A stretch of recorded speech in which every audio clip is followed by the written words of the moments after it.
Imaginary cities. Eurasia's first urbanites in Mesopotamia, the Indus Valley, Ukraine, and China, and how they built cities without kings. Cities begin in the mind.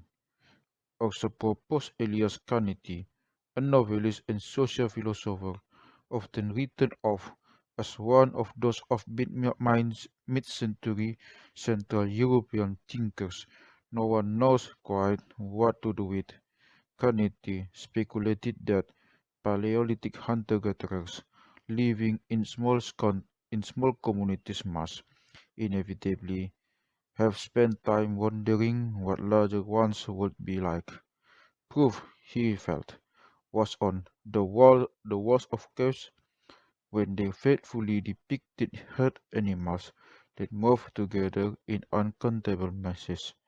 How could they not have wondered what human herds might be like in all their terrible glory? No doubt they also considered the dead outnumbering the living by orders of magnitude.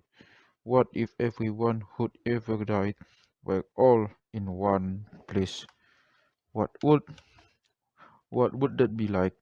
These invisible gods, Kennedy proposed, were in a sense the first human cities, even if they existed only in their imagination. All this might seem idle speculation, in fact, speculation about speculation, but current advances in the study of human cognition suggest that Kennedy had put his finger on on something important, something almost everyone else had overlooked. Very large social units are always, in a sense, imaginary, or to put it in a slightly different way,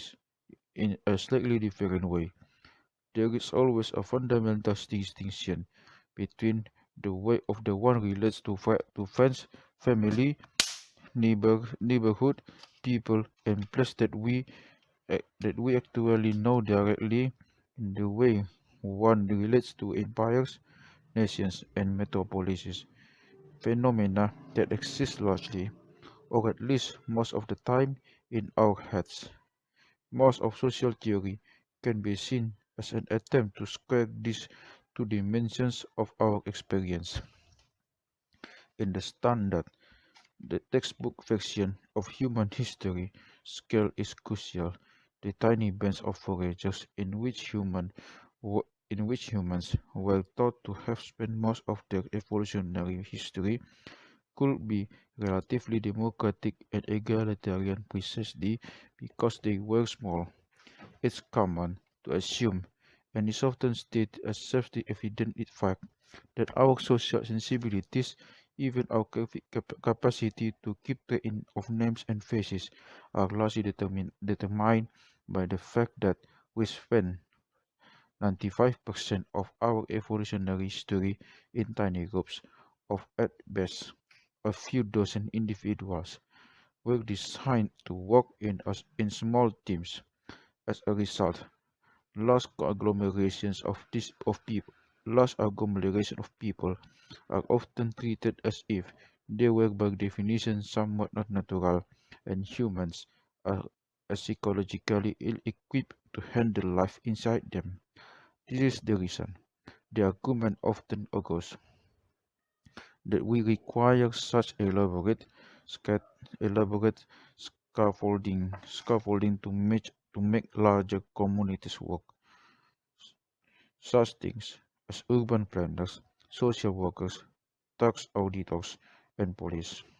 If so, it would make perfect sense that the appearance of the first cities, the first truly large concentrations of people permanently settled in one place, would also correspond to the rise of states. For a long time, the archaeological evidence from Egypt, Mesopotamia, China, Central America, and elsewhere did appear to confirm this. If you put enough people in one place, the evidence seemed to show they would almost inevitably develop writing, or something like it, together with administrators, storage and redistribution facilities, workshops, and overseers. Before long, they would also start dividing themselves into social classes. Civilization came as a package. It meant misery and suffering for some, since some would inevitably reduce to serfs, slaves, or debt peons, but also allowed for the possibility of philosophy, art, and the accumulation of scientific knowledge. The evidence no longer suggests anything of the sort. In fact, much of what we have come to learn in the last 40 or 50 years has thrown conventional wisdom into disarray. In some regions, we know how cities govern themselves for centuries without any sign of the temples and palaces that would only emerge later. In others, temples and palaces never emerged at all. In many early cities, there is simply no evidence of either a class of administrators or any other sort of ruling stratum. In others, centralized power seems to appear and then disappear. It would seem that the mere fact of urban life does not necessarily imply any particular form of political organization and never did. This has all sorts of important implications.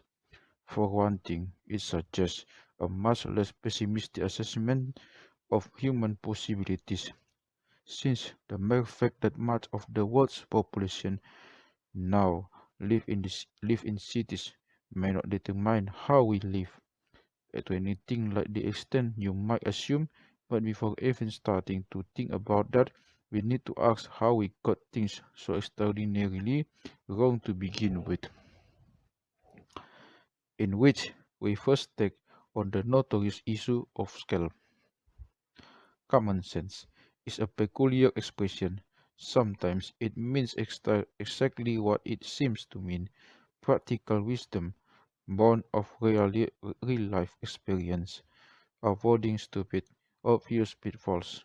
This is what we mean when we say that a cartoon villain who puts a clearly marked self-destruct button on his doomsday device, or who fails to block the ventilation passages in his secret headquarters, is lacking common sense. On the other hand, it occasionally turns out that things which seems like simple common sense are in fact not. But for a long time, it was considered almost universal common sense that women make good soldiers. After all, it was noted, women tend to be smaller and have less upper body strength. Then, various military forces made the experiment and discovered that women also tend to be much better shots. Similarly, it is almost universal common sense that it's relatively easy for a small group to treat each other as equals and come to decision democratically, but that the larger of number of people involved, the more difficult this becomes. If you think about it, this isn't really as commonsensical as it seems, since it clearly isn't true for groups that endure. Over time, any group of intimate friends, let alone a family, will eventually develop a complicated history that makes coming to agreement on almost anything difficult. Whereas the larger the group, the less likely it is to contain a significant proportion of people you specifically detest. But for various reasons, the problem of scale has now become a matter of simple common sense, but not only to scholars but to almost everyone else.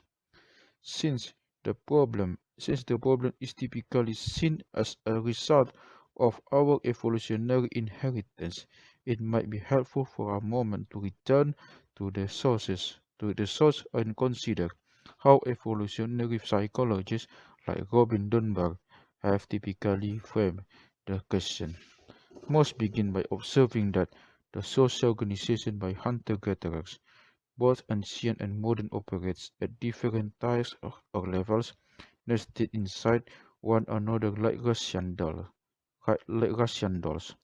The most basic social unit is the pair-bonded family with shared investment in offspring to provide for themselves and dependents.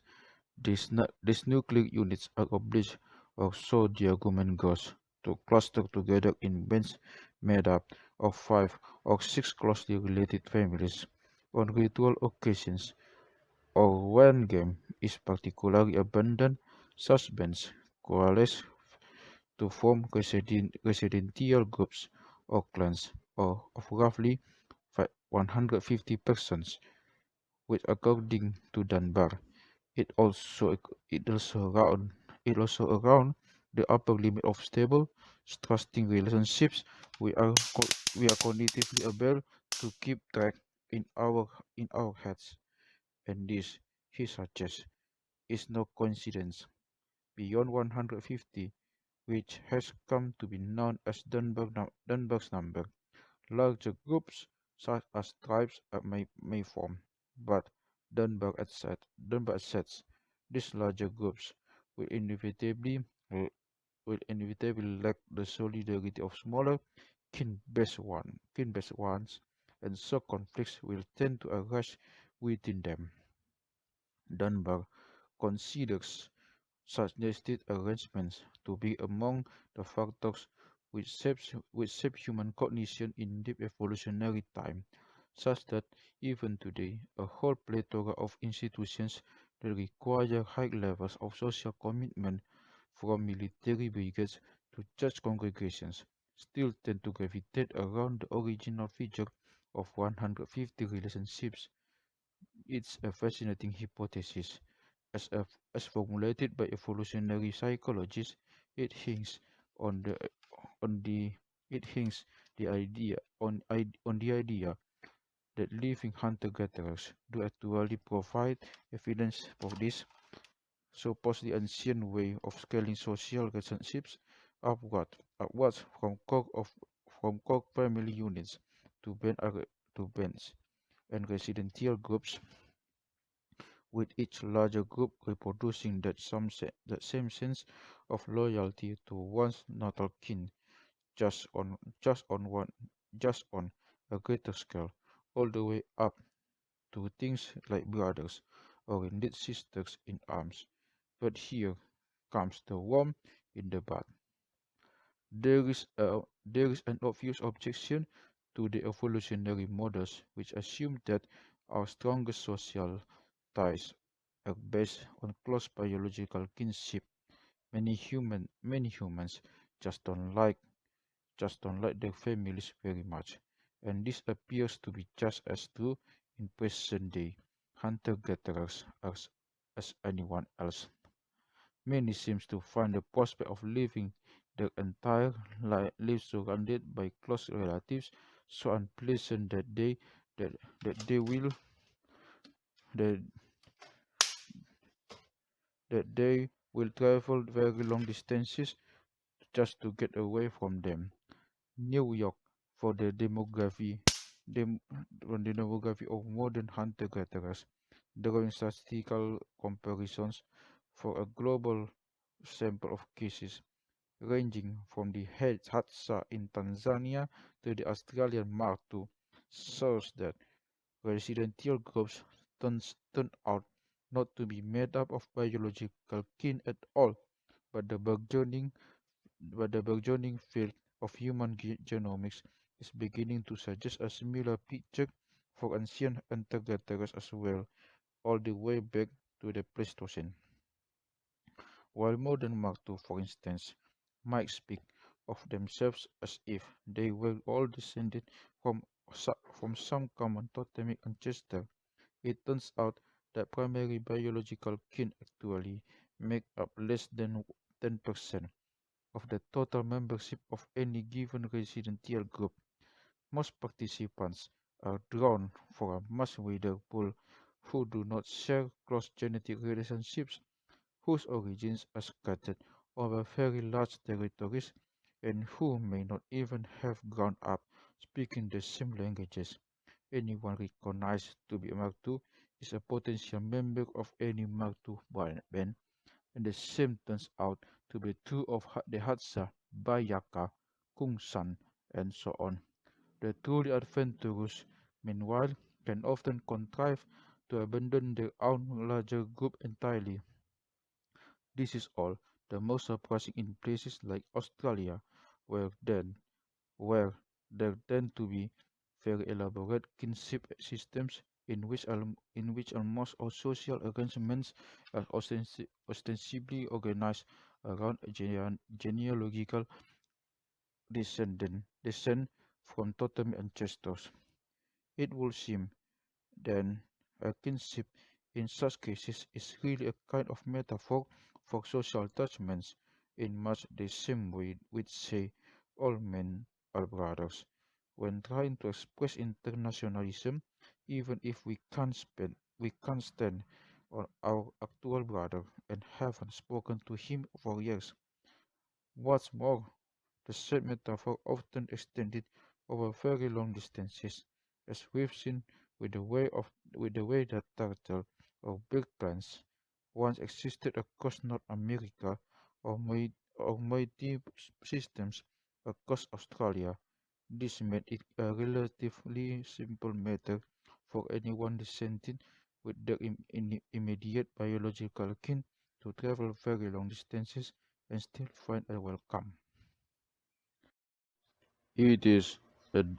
It is as though modern forager societies exist simultaneously at two radically different scales, one small and intimate, the other spanning vast territories, even continents. This might seem odd, but from the perspective of cognitive science, it makes perfect sense. It's, perfect, it's precisely this capacity to sieve between scales that most obviously separates human social cognition from that of other primates. Apes may vie for affection or dominance, but any victory is temporary and open to being renegotiated. Nothing is imagined as eternal, nothing is really imagined at all. Humans tend to live simultaneously with the 150 odd people they know personally and inside imaginary structures set by perhaps millions or even billions of other humans. Sometimes, as in the case of modern nations, these are imagined as being based on the kin ties. Sometimes they are not. In this, at least modern foragers are no different from modern city dwellers or ancient hunter-gatherers. We all have the capacity to feel bound to people we will probably never meet, to take part in the macro society which exists most of the time as virtual reality, a world of possible relationships with its own rules and structures that are held in the mind and recalled through the cognitive work of image making and ritual. Foragers may sometimes exist in small groups, but they do not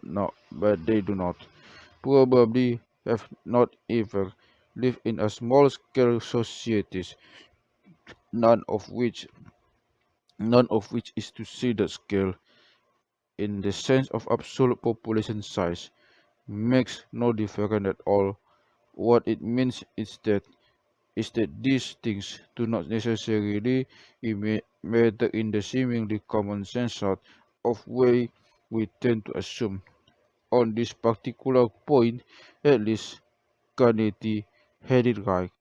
Mass society exists in the mind before it becomes physically reality, and crucially, it also exists in the mind after it becomes physically reality. Be- After it becomes physical reality, at this point, we can return to the cities. At this point, we can return to cities. Cities are tangible things. Certain elements of the physical infrastructure, walls, roads, parks, sewers, might remain fixed for hundreds or even thousands of years, but in human terms, they are never stable. People are constantly moving in and out of them, whether permanently or seasonally for holidays and festivals, to visit relatives, dead, read, tour around, and so on, or just in the course of their daily rounds. Yet cities have a life that transcends all this. This is not because of the permanence of stone, or brick or adobe. Neither is it because most people in a city actually meet one another. It is because they will often think and act as people who belong to the city, as Londoners, as Muscovites, or Calcuttans.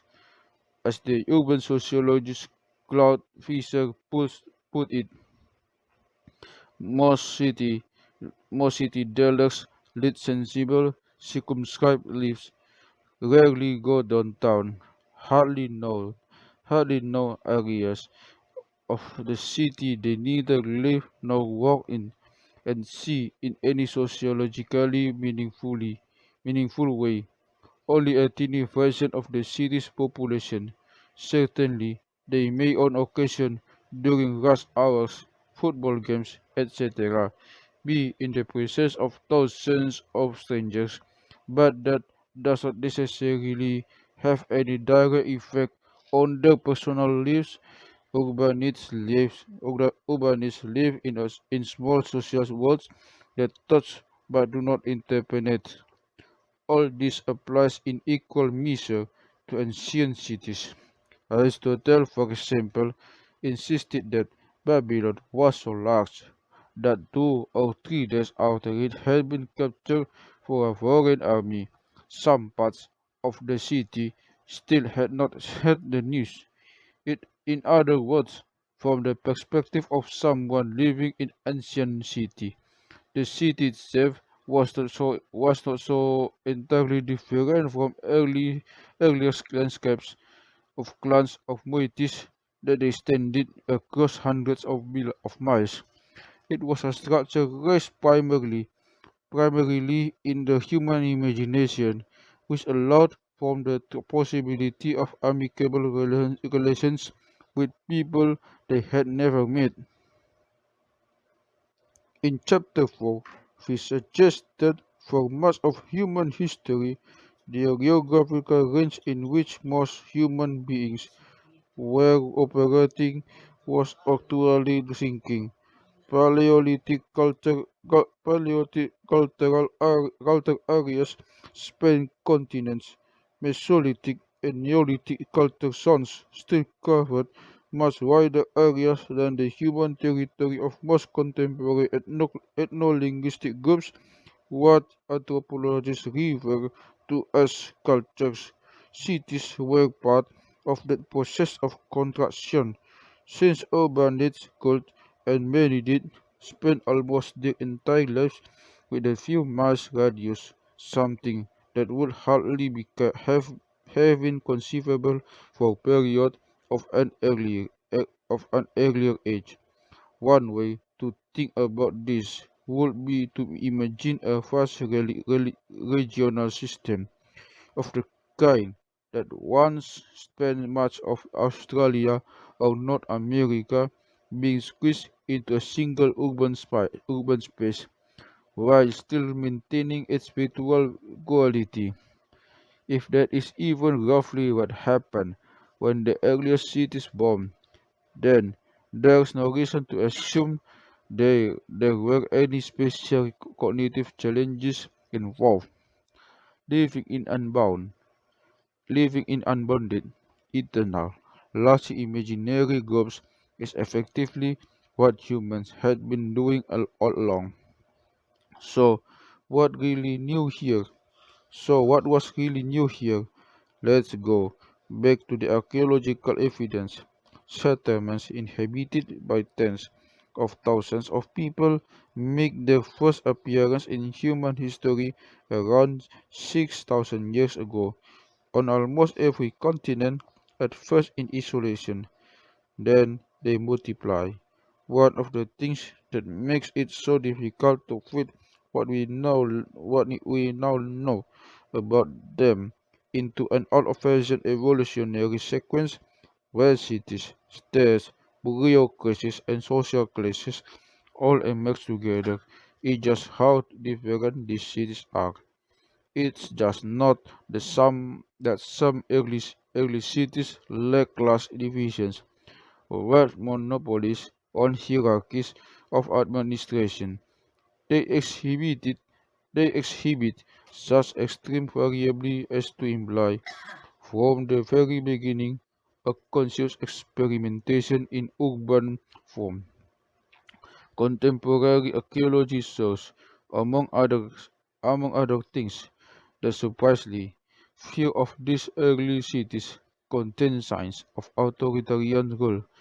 It also shows that their geology was far more diverse than once believed.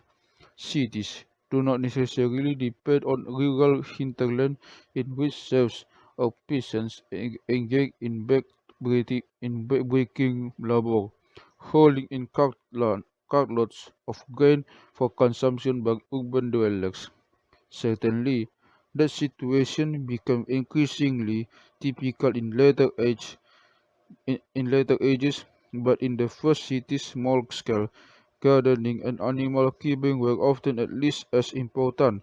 So too were the resources of rivers and seas, and for that matter, the continued hunting and collecting of what seasonal fruits in forests or in marshes. This particular mix depended largely on where in the world the cities happened to be, but it's becoming increasingly apparent that history's first city dwellers did not always leave a harsh footprint on the environment or on each other. What were these early cities like to live in? In what follows, will mainly describe what happened in Eurasia before moving over to Mesoamerica in the next chapter. Of course, the whole story could be told from other geographical perspectives, that of sub-Saharan Africa, for instance, where local trajectories of urban development in the middle Niger Delta stretch back long before the spirit of Islam. But there is only so much one can cover in a single volume without doing excessive violence to the subject. Each region we consider presents a distinct range of such material for the archaeologist or historian to sift and weigh. In most cases, written evidence is either lacking or extremely limited in scope. We are still talking here, for the most part, about very early periods of human history and cultural traditions were different from our own. We may, we may never be able to reconstruct in any detail the unwritten constitutions of the world's first cities, or the upheavals that appear to have periodically changed them. Still, what evidence does exist is robust enough not just to upend the conventional narrative, but to open our eyes to possibilities we would otherwise never have considered. Before looking at specific cases, we should at least briefly consider why cities even appeared in the first place. Did the sort of temporary, seasonal aggregation sites we discussed in earlier chapters gradually become permanent, year-round settlements that would be a gratifyingly simple story? Unfortunately, it doesn't seem to be what happened. The reality is more complex and, as usual, a good deal more interesting, in which we set the scene broadly for our world of cities and speculate as to why they first arose. Wherever cities emerge, they define a new phase of world history. Let's call let's call it to let's call it the early urban world and immediately blend them for what was in many ways a stage phase of the human past. Perhaps it is one of the hardest for us now to grasp, since it was simultaneously so familiar and so alien. We will consider the familiar parts first. Almost everywhere in the early cities we first grant self-conscious statements of civic unity, the arrangement of built spaces in harmonious and often beautiful patterns, and clearly reflecting some kind of planning at the municipal scale, where we do have written sources. Ancient Mesopotamia, for example, we find a large groups of citizens referring to themselves not, not in the idiom of kinship of ethnic ties, but simply as the people of a given city, or often its sons and daughters, united by devotion to its founding ancestors, its gods or heroes, its civil infrastructure and ritual calendar, which always involves at least some occasions for popular festivity. Civic festivals were moments when the imaginary structures to which people devoted in their daily lives, but which couldn't normally be seen, temporarily took on tangible material form. Where there's evidence to be had, we also find differences. People who live in cities often came from far away. The great city of Teotihuacan in the Valley of Mexico was already attracting residents from such distant areas as Yucatan and the Gulf Coast. In the 3rd or 4th century AD, migrants settled there in their our neighbors, including a possible Maya district. Immigrants from across the great floodplains of the Indus buried their loved ones in the cemeteries of Harappa. Typically, ancient cities divided themselves into quarters, which often developed enduring rivalries, and this seems to have been true of the very first cities, marked out by walls, gates, or ditches. Consolidated neighborhoods of this sort were probably not different in any fundamental respect from their northern counterparts. What makes these cities strange, at least to us, is largely what isn't there. This is especially true of technology, whether advanced metallurgy, intensive agriculture, social technologies like administrative records, or even the will. Any one of these any one of these things may or may not have been present, depending where in this early urban world we cast our gaze. Here is what recalling that in most of Americas, before the European invasion, there were neither metal tools nor horses, donkeys, camels, or oxen. All movement of people and things was either by foot, canoe, or travois. But the scale of pre-Columbian capitals like Teotihuacan or Tenochtitlan, dwells of the earliest cities in China and Mesopotamia, and makes the cities of Bronze Age Greece like Tiryns and Mycenae seem like little more than fortified hamlets. In point of fact, the large early cities, those with the greatest populations, did did not appear in Eurasia, which it which with its many technical and logistical advantages. But in Mesoamerica, which had no wheeled vehicles or sailing ships, no animal path attraction or transport, and much less in the way of metallurgy or literate bureaucracy. This raises an obvious question. Why did so many end up living in the same place to begin with? The conventional story looks for the ultimate causes in the technological factors. Cities were a delayed but inevitable effect of the agricultural revolution, which started populations on an upward trajectory and set off a chain of other developments. For instance, in transport, in transports, for instance, in transport and administration, which made it possible to support large populations living in one place.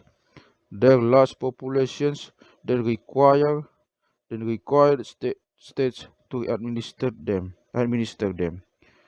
As we've seen, neither part of this story seems to be borne out by the facts. Indeed, it's hard to find a single story. Teotihuacan, for instance, appear to have become such a large day, peaking at perhaps 100,000 souls, mainly because a series of volcanic eruptions and related natural disasters drove entire populations out of their homelands to settle there.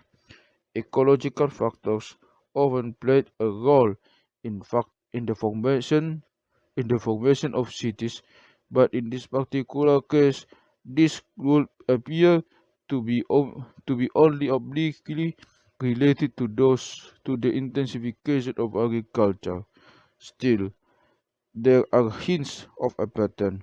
Across many parts of Eurasia, in a few parts of the Americas, the appearance of cities follows quite closely on a secondary post-Ice Age shuffling on the ecological pack which started around 5000 BC.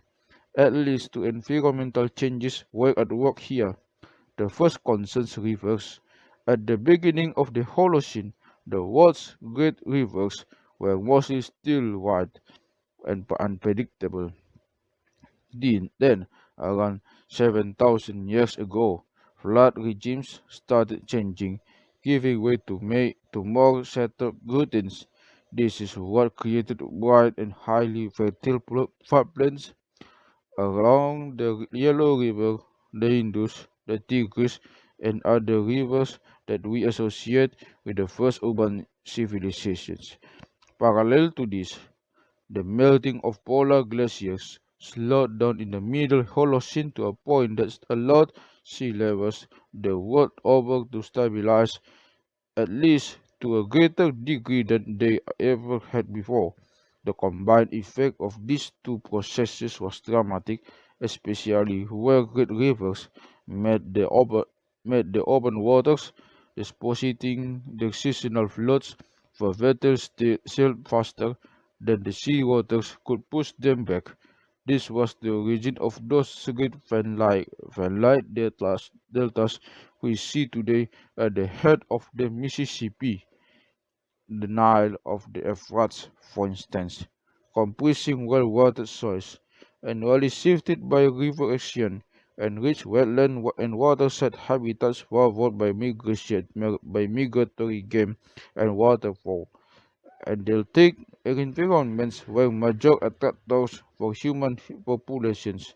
Neolithic farmers gravitated to them along with their crops and livestock, hardly surprising considering these were effectively scaled-up versions of the kind of river, spring, and lakeside environments in which Neolithic horticulture first began, but which but with one other major difference. Just over the horizon lay the open sea, and before it expansive marshlands supply aquatic resources to buffer the risk of farming, as well as perennial source of organic materials, grades, fibers, silt, and to support construction and manufacturing. All this, combined with the fertile of alluvial soils further inland, promoted the growth of more specialist forms of farming in Eurasia, including the use of animal-drawn plows, also adopted in Egypt by 3000 BC, and the breeding of sheep for wool. Extensive agriculture may thus have been an outcome, not a cause of not a cause of urbanization.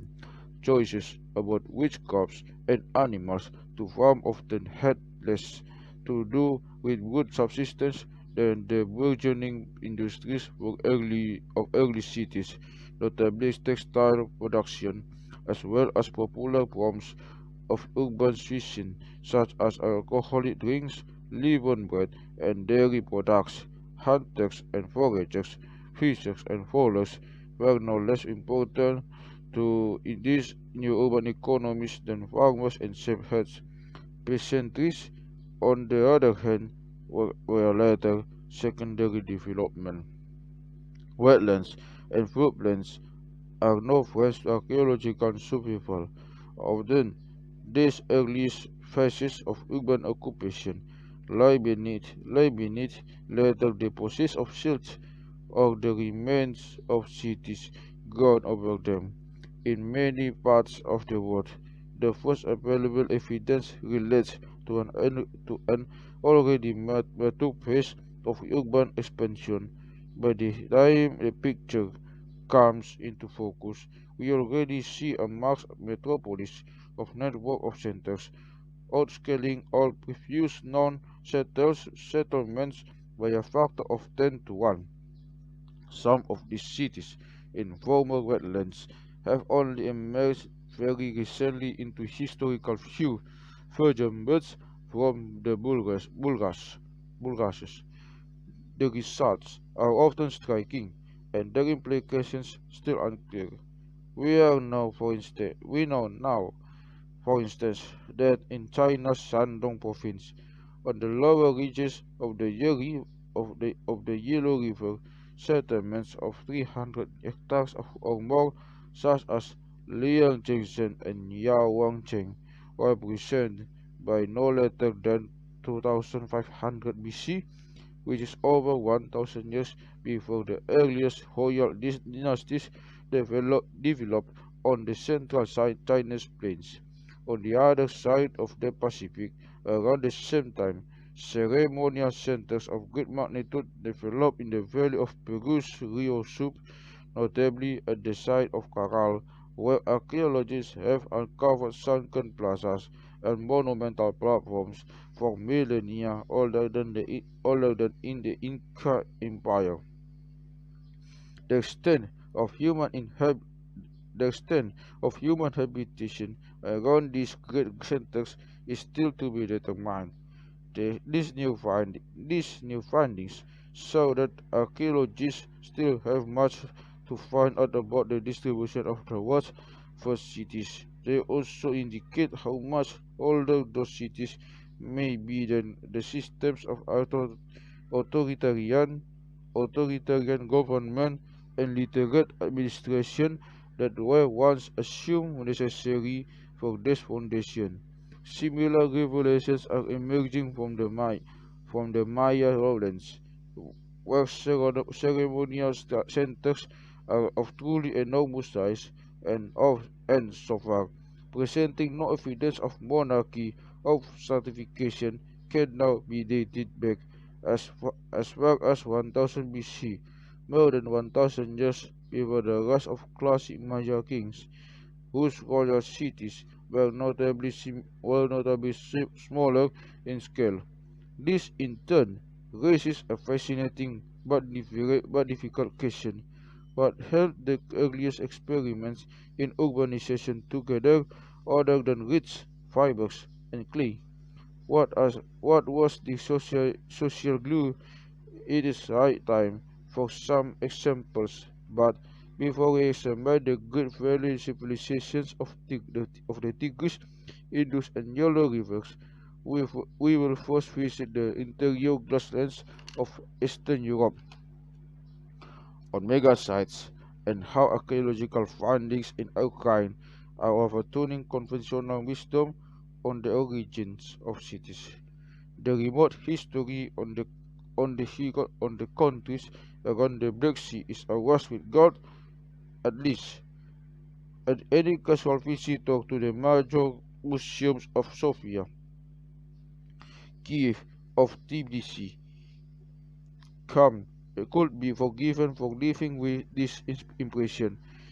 Ever since the day of Herodotus, outsiders to the region have come home full of lurid tales about the lavish funerals of warrior kings and the mass slaughter of horses and retainers that accomplished them. Over 1,000 years later, in the 10th century AD, the traveler Ibn Fadlan was telling almost identical stories to impress and titillate his Arab readers.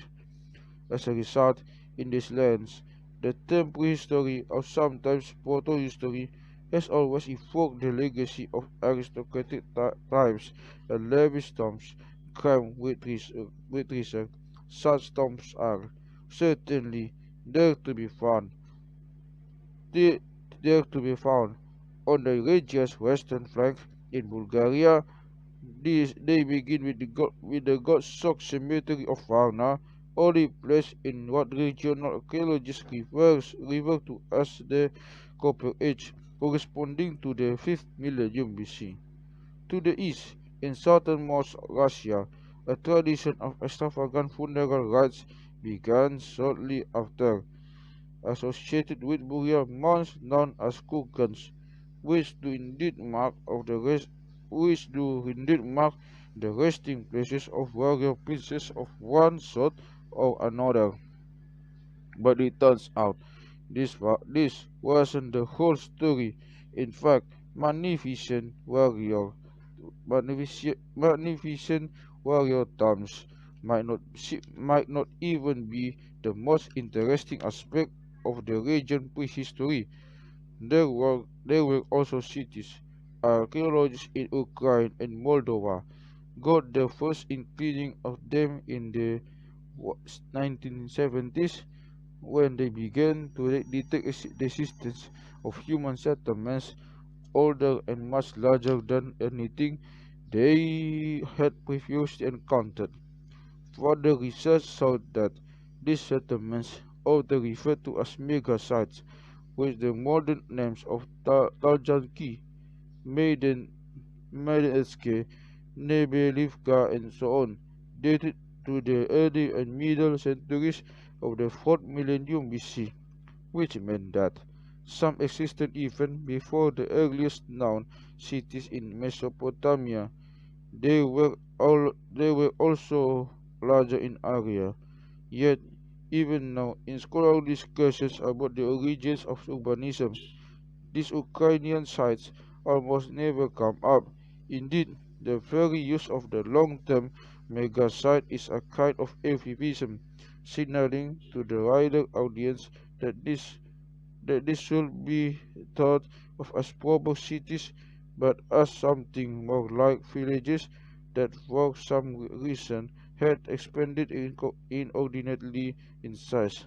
Some archaeologists even refer to them alike as overgrown villages. How do we account for this reluctance to welcome the Ukrainian megasites into the charmed cycle of urban origins? Why has anyone with even a passing interest in the origin of cities heard of Uruk and Mohenjo-daro, but almost no one of Taljanki? The answer is largely political. Some of it concerns simple geopolitics. Much of the initial work of discovery was carried out by the Eastern Bloc scholars during the Cold War, which not only slowed down by the reception of their findings in the Western academic cycles, but tended to think any news of surprising discoveries would add with at least a teeny of skepticism. Even more, perhaps, it had to do with the internal political life of the prehistoric settlements themselves.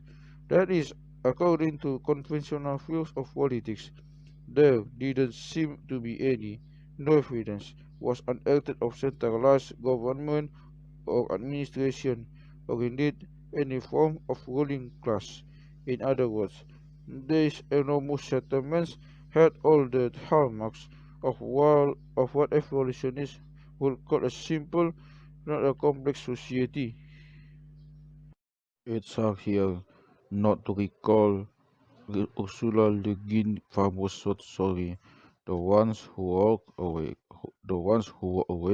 from Omelas, about the imaginary city of Omelas, a city which also made do without kings, wars, slaves, or secret police.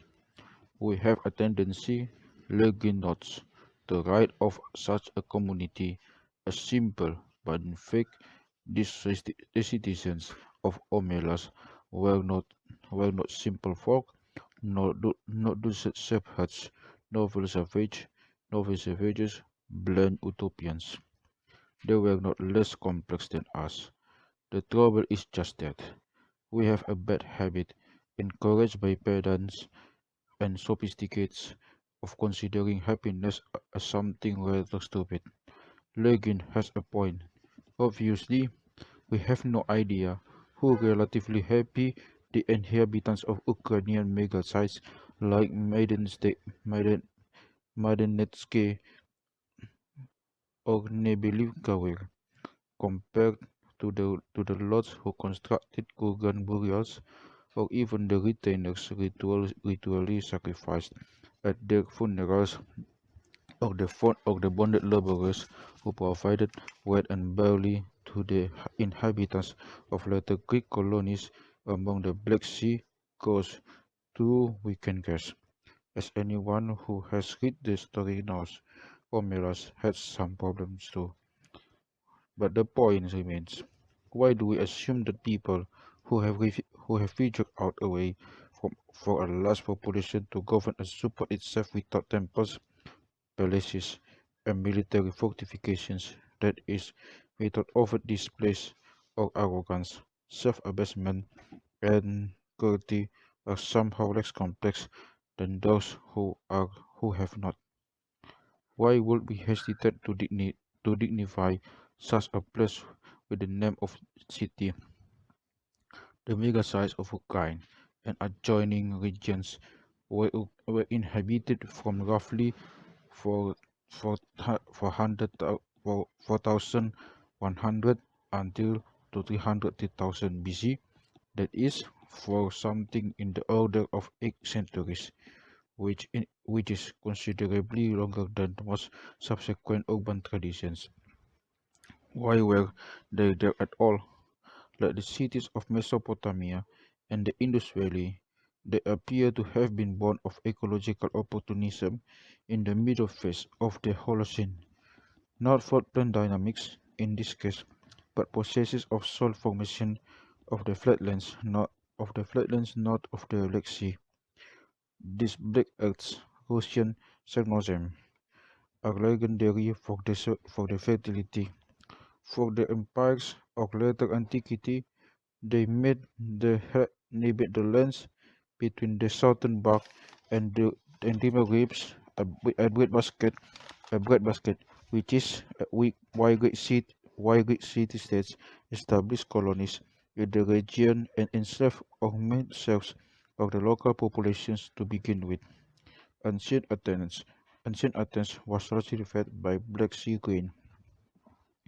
By 4500 BC, Carnosem was widely distributed between the Carpathian and the Ural Mountains, where a mosaic landscape of mountain, where a, Roman, where a mosaic landscape of open prairie and woodland emerged, capable of supporting dense human habitation.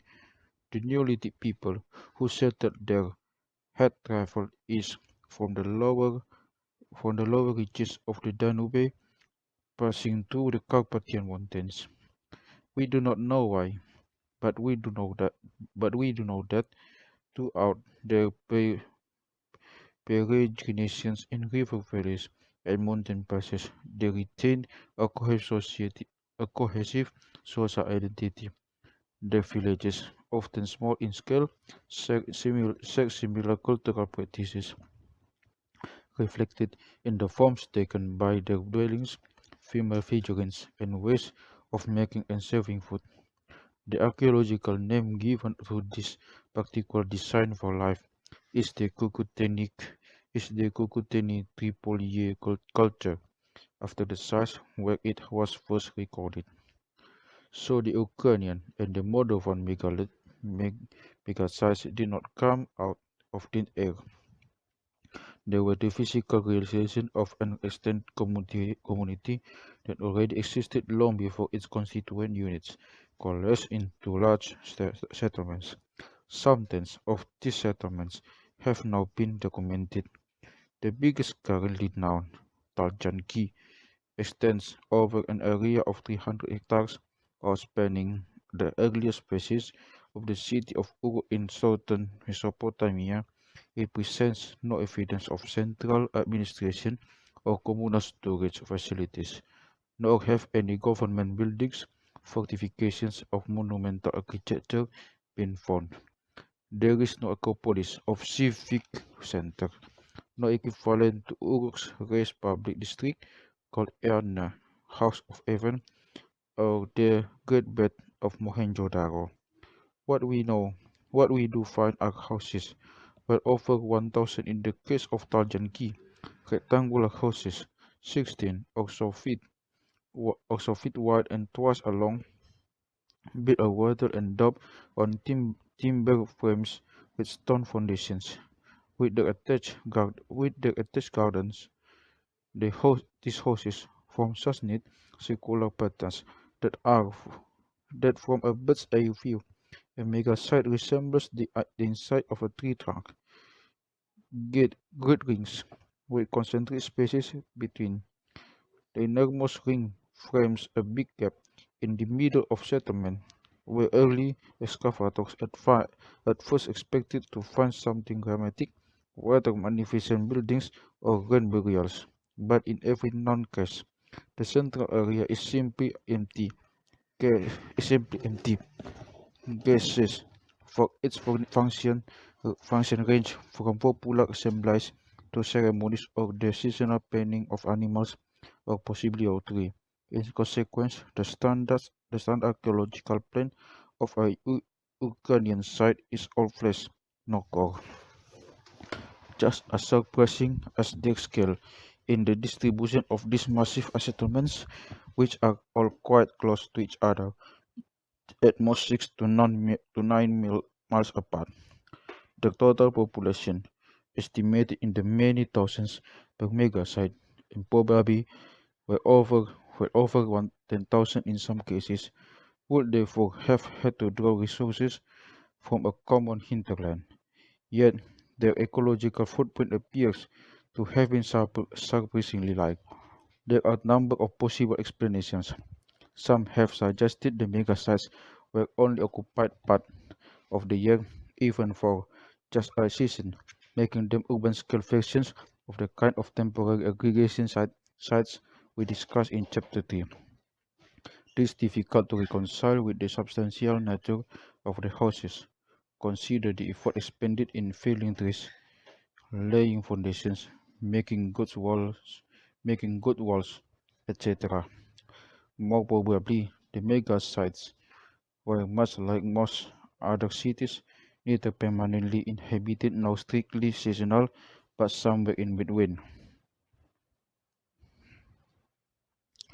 We should also consider if the inhabitants of the megasites consciously manage their ecosystem to avoid large-scale deforestation. This is consistent with archaeological studies of the economy, which suggest a pattern of small-scale gardening often taking place within the bounds of the settlement, combined with the keeping of livestock, cultivation of orchards, and a wide spectrum of hunting and foraging activities. The diversity is actually remarkable, as is its sustainability, as well as weight, barley, and pulses. The citizens' plant diet included apples, pears, cherries, sloes, acorns, hazelnuts, and apricots. Mega site dwellers were hunters of red deer, roe deer, and wild boar, as well as farmers and foresters.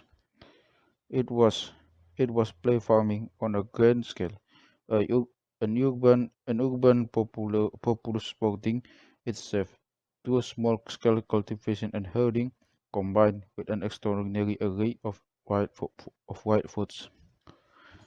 This way of life was by no means simple, as well as managing orchards, gardens, livestock, and woodlands. The inhabitants of these cities imported salt in bulk from springs in the eastern Carpathians and the Black Sea littoral. Flint extraction by the ton by the ton took place in the Dniester Valley, furnishing material for tools. A household potting industry flourished, its products considered among the finest ceramics of the prehistory world, and regular supplies of copper flowed in form of Balkans. There is no firm consensus among archaeologists about what sort of social arrangements all this required, but most would agree the logistical challenges were daunting. A surplus was definitely produced, and with it ample potential for some to seize control of the stocks and supplies, to load to load it over others, or battle for the spoils. But over ancient centuries we find little evidence for warfare or the rise of social elites. The true complexity of the mega-size lies in the strategies they adopted to prevent such things. How did it all work? In the absence of written records or a time machine, there are serious limits to what we can say about kinship and inheritance, or how people in these cities went about making collective decisions. Still, some clues exist, beginning at level of individual households. Each of these had a roughly common plan, but each was also, in its own way, unique. From one dwelling to next, there is constant innovation, even playfulness, in the rules of commensality. Each family unit invented its own slight variations of domestic rituals, reflected in its unique assemblage of serving and eating vessels, painted with polychrome designs of often mesmerizing intensity, and made in a dazzling variety of forms. It's as if every household was an artist collective which invented its own unique aesthetic style. Some of this household pottery evokes the bodies of women, and among the other items most commonly found within the remains of horses are female figurines of clay. Model horses and tiny replicas of furniture and eating equipment also survive. Miniature representations of lost social worlds, again affirming the prominent role of women within them. All this tells us a little about the cultural atmosphere of these households, and one can easily see why Maria Gimbutas, whose Eurasian prehistory we discussed earlier, considered the Kurkuteni Tripoli culture to be part of all Europe, with its cultural roots in the early farming societies of Anatolia and the Middle East. But how did these households come together in such numbers to form the great concentric arrangements which give the Ukrainian megasites their distinctive plan? The first impression of these sites is one of rare uniformity, a close secret of social interaction, but closer study reveals constant deviation from the norm. Individual households would sometimes opt to cluster together in groups of between their 3 and 10 families. Ditches, pits mark their boundaries. At some sites, these groups coalesce into neighborhoods, radiating out from the center to the perimeter of the city, and even forming larger residential districts or quarters. Each had access to at least one assembly house, a structure larger than a originary dwelling, where a wider sector of the population might gather periodically for activities we can only guess at: political meetings, legal proceedings, seasonal festivities. Careful analysis by archaeologists show how the apparent uniformity of the Ukrainian megasites arose from the bottom up through processes of local decision making. This would have to mean that members of individual households, or at least the neighborhood representatives, set a conceptual framework for the settlement as a whole. We can also safely infer that this framework was based on the was based on the image of a cycle and its property of transformation.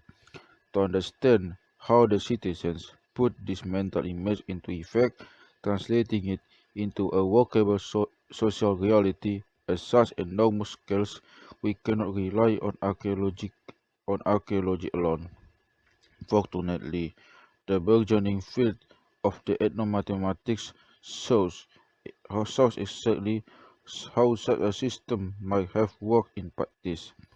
The most informative case we know we know of it we know of is that of traditional Basque settlements in the highlands of the Pyrenees Atlantics. These modern Basque these modern Basque societies tucked down in the southwest corner of France also imagine their communities in circular form, just as they imagine themselves as being surrounded by a cycle of mountains. They do so as a way of emphasizing of ideal equality of households and family units. Now obviously the social arrangements of these existing communities are unlikely to be quite the same as those of ancient Ukraine. Nonetheless, they provide an excellent illustration of how such circular arrangements can form part of self-conscious egalitarian projects in which everyone has neighbors to the left and neighbors to the right. No one is first, no one is last. In the commune of Saint Egans, for instance, the circular template of the village is also a dynamic model used a counting device to ensure the seasonal rotation of essential tasks and duties. Each Sunday, one household will bless two loaves at the local church, eat one, then present the other of its first neighbor, the host to the right. For the next week, the neighbor will do the same to the next house to its right, and so on in a clockwise direction, so that in the community of 100 households, it will take about 2 years to complete a full cycle. As often with such matters, there's an entirely cosmology, a theory of the human condition baked in, as it were. The laws the laws are spoken as a cement. The laws are spoken as cement, as something that gives life. Meanwhile, care for the dead and dying travels in the opposite counterclockwise direction. But the system is also the best for economic cooperation.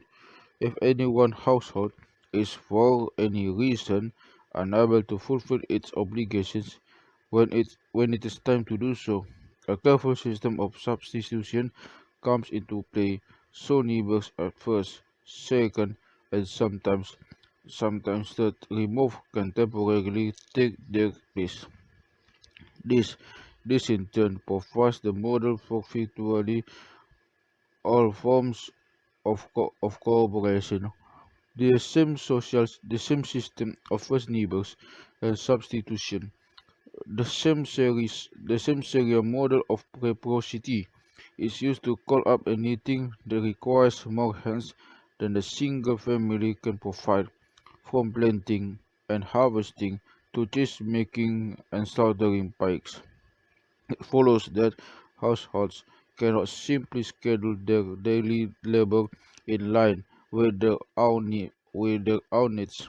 They also have to consider their obligations to other households, which in turn have their own obligations to other different households, and so on, factoring, factoring in that some tasks, such as moving logs to highland pastures, or the demands of milking, shearing, guarding herds, may require the combined efforts of 10 different households, and that households have to balance the scheduling of numerous different sorts of the commitment. We begin to get a sense of the complexities involved. In other words, such simple economies are rarely all that simple. They often involve logistic challenges of striking complexity, resolved on the basis of intricate systems of mutual aid, all without any need of centralized control of administration. Bugs villagers in this region are self-conscious egalitarians in the sense that they insist that each household is ultimately the same and has the same responsibilities as any others, yet rather than governing themselves through communal assemblies, which earlier generations of Pakistan folk were mostly created in places like Guernica. They rely on mathematical principles such as rotation, serial replacement, and alternation. But the end but the end result is the same, and the system flexible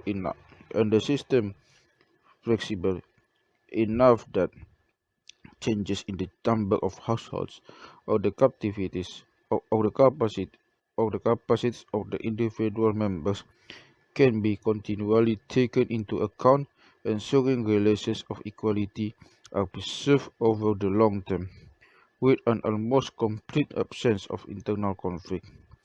There is no reason to assume that such a system would only work on a small scale. A village of 100 households is already well beyond Denmark's proposed cognitive thresholds of 150 people. The number of stable, trusting relationships we are able to keep track of in our minds before a coding that is to Denmark.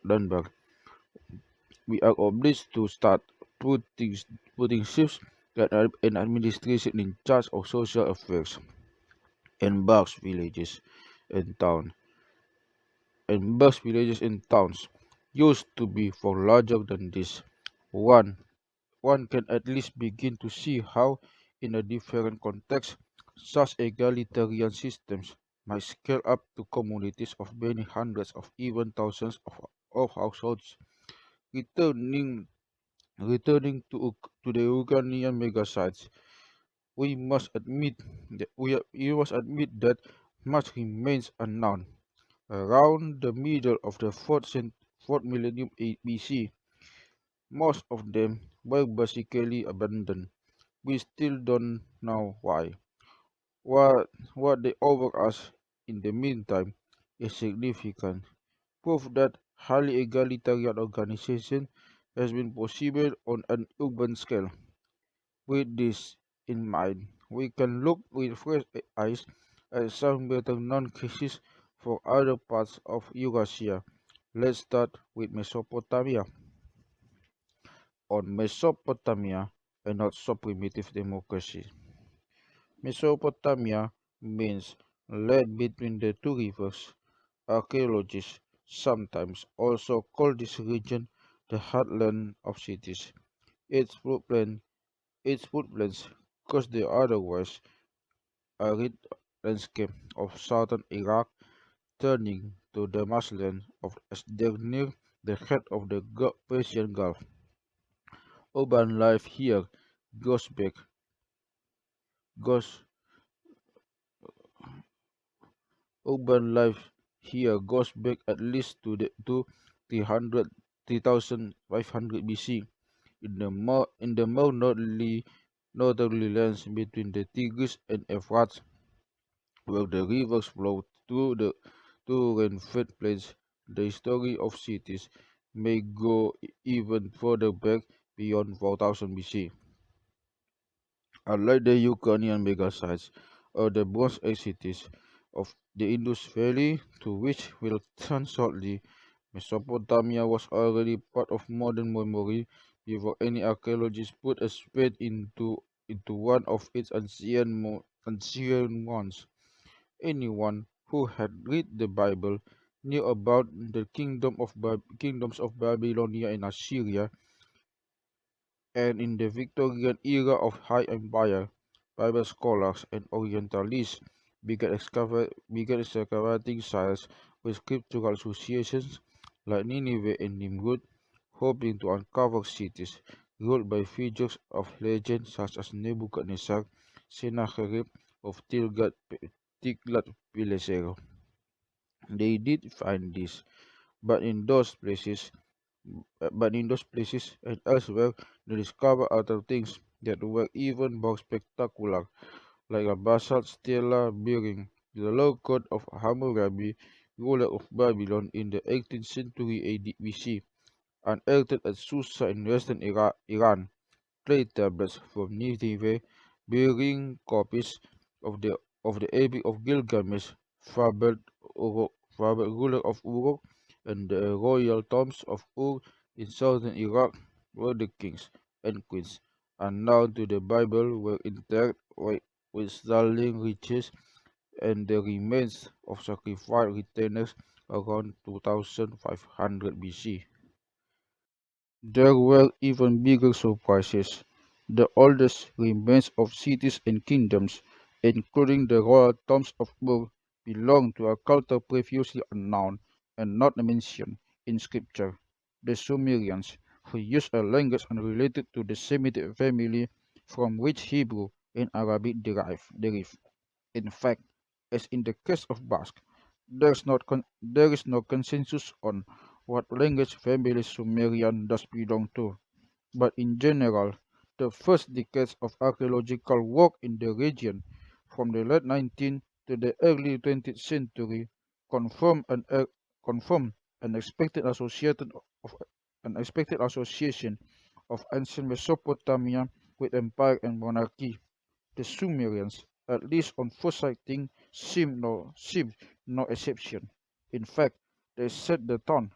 Such was public interest in the finding from Ur that in the 1920s, the illustrates London News, England's window on the world, devoted no less than devoted no less than 30 feature articles to Leonard Woolley's excavation of the royal tombs. All this, all this reinforced a popular picture of Mesopotamia as as a civilization of cities, monarchy, and aristocracy, all tinged with the excitement of uncovering the truth behind the biblical scripture. Ur of the Chaldees, as well as being a Sumerian city, appear in the Hebrew Bible as the birthplace of the patriarch Abraham. But one of the major accomplishments of, of modern archaeology and epigraphy has been to redraw this picture entirely to show what Mesopotamia to show that Mesopotamian was never, in fact, an eternal land of kings. The real story is far more complicated. The earliest Mesopotamian cities, those of the fourth, the, those of the fourth and early third millennia BC until present, no clear evidence for monarchy at all. Now, you might object. It's difficult to prove for certain that something isn't there. However, we know what evidence for monarchy in such cities would be like. because half of millennium later, from around 2800 BC onwards, monarchy starts popping up everywhere. Palaces, aristocratic burials, and royal inscriptions, along with defensive walls for cities and organized militia to guard them. But the birth of cities, and with it the basic elements of Mesopotamian civic life, the ancient building blocks of its urban society, began considerably before this early dynastic period. These original urban elements include some which have been wrongly characterized as inventions of royal statecraft, such as the institution that historians call by the French term corvée. This refers to obligatory labor on civic projects exacted from free citizens on a seasonal basis, and it has always been assumed to be a form of tax extracted by powerful rulers. Taxes paid, taxes paid not in goods but in services. For a Mesopotamian perspective, though coffee was already being ancient, as old as humanity itself. The flood myth at Tarshish, the prototype of the Old Testament story of Noah, tells how the gods first created people to perform the coffee on their behalf. Mesopotamian gods were unusually hands-on and had originally worked themselves. Eventually, tiring of digging irrigation canals, they created minor deities to do the work, but they too rebelled, and receiving a much more favorable hearing that Lucifer would in heaven, the gods conceded to their demands and created people. Everyone had to do coffee. Even the most powerful Mesopotamian rulers of later periods had to heave a basket of clay to the construction site of an important temple. The Sumerian word for coffee, dupsik, refers to this basket of earth, written with a pictogram showing a person lifting it on their, onto their head like kings, like kings do on monuments such as the plaque of Ur-Nanshe, carved of around 2500 BC. Free citizens performed dupsik from if for weeks or even months. What they when they did, high-ranking clerics and administrators worked alongside artisans, shepherds, and cereal farmers. Later kings could grant exemptions, allowing the rich to pay tax in lieu or employ others to do the work for them. Still, all contributed in some way. Royal hymns describe the happy faces and joyous hearts of coffee workers. No doubt there's an element of propaganda here, but it's clear that even in periods of monarchy and empire, these decisional projects were undertaken in a festive spirit, laborers receiving copious rewards of bread, beer, dates, cheese, and meat. There was also there was also something of the carnival about them. There were occasions when the moral order of the city spun on its axis, and distinctions between citizens dissolved away. The hymns of Gudea, the governor, the governor and sea of the city-state of Lagash, convey something of the atmosphere in which they took place, dating from the dating from around the end of the third millennium BC. The eulogies the restoration of a temple called Enino, the house of Ningirsu, the house of Ningirsu, patron deity of the city. Roman did not carry Roman did not carry baskets. Only the top warriors did the building. For him, the whip did not the whip did not strike. Mother did not hit her Ethiopian child. The general, the colonel, the captain, and the conscript, they all shared the work equally. The supervision indeed was like soft wool in their hands.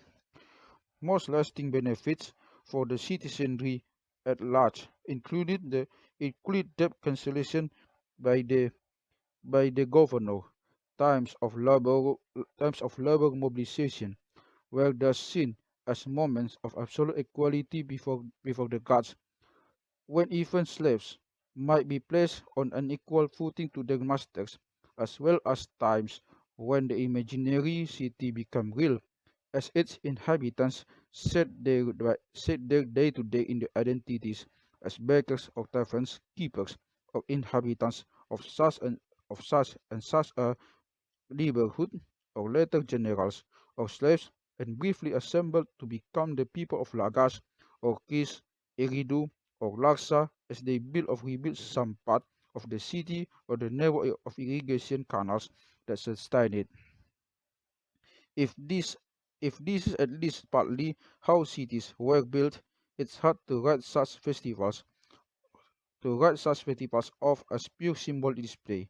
What's more, there there were other institutions also said to originate in the pre-dynastic age, which ensured that ordinary citizens had a significant hand in government. Even the most autocratic rulers of later city states were answerable to a panoply of town councils, neighborhood neighborhood wards, and assemblies, in all of which women often participated alongside men. The sons, the sons and daughters of a city could make their voices heard, influencing everything from taxation to foreign policy. These urban assemblies might not have been so powerful as those of ancient Greece, but on the other hand, slavery was not nearly so developed in Mesopotamia, and women were not excluded from politics to anything like the same degree. In diplomatic correspondence, we also catch occasional glimpses of corporate bodies rising up against unpopular rulers of policies, often successfully.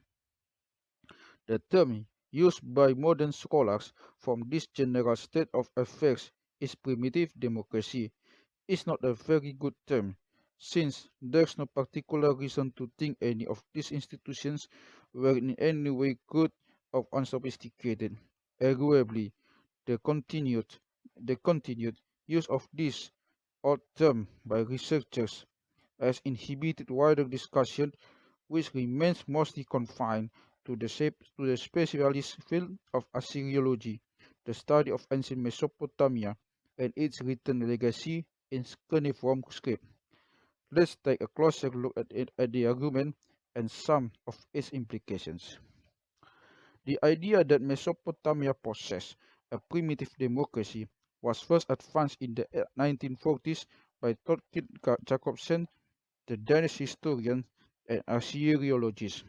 Today, scholars in that field have extended his idea even further. District councils and assemblies of elders representing the interests of urban publics were not were not just a feature of the earliest Mesopotamian cities, as Jacobsen thought. There is evidence for them in all later periods of Mesopotamian history too, right down to the time of the Assyrian, Babylonian, and Persian empires, whose memory live on through biblical scripture. Popular councils and citizens assembly. Popular councils and citizen assemblies, Sumerian, Ukin, Akkadian, Purum, were stable features of government, not just in Mesopotamian cities, but also the colonia of sorts, like the old Syrian Karum of Kanes in Anatolia, and in the urban societies of neighboring peoples such as Hittites, Phoenicians, Philistines, and Israelites. In fact, it is almost impossible to find a city anywhere in the ancient Near East that did not have some equivalent to a popular assembly or often several assemblies, for instance, different ones representing the interests of the young and the old. This was the case even in areas such as the Syrian steppe in northern Mesopotamia, where traditions of monarchy ran deep. Still, we know very little about how these assemblies functioned, their composition, or often even where they met. Likely as not, an ancient Greek observer might have described some of them as democratic, other oligarchic, still others as a mix of democratic, oligarchic, and monarchic principles. But for the most part, experts can only guess. Some of some of the clearest evidence comes from between the 9th and 17th centuries.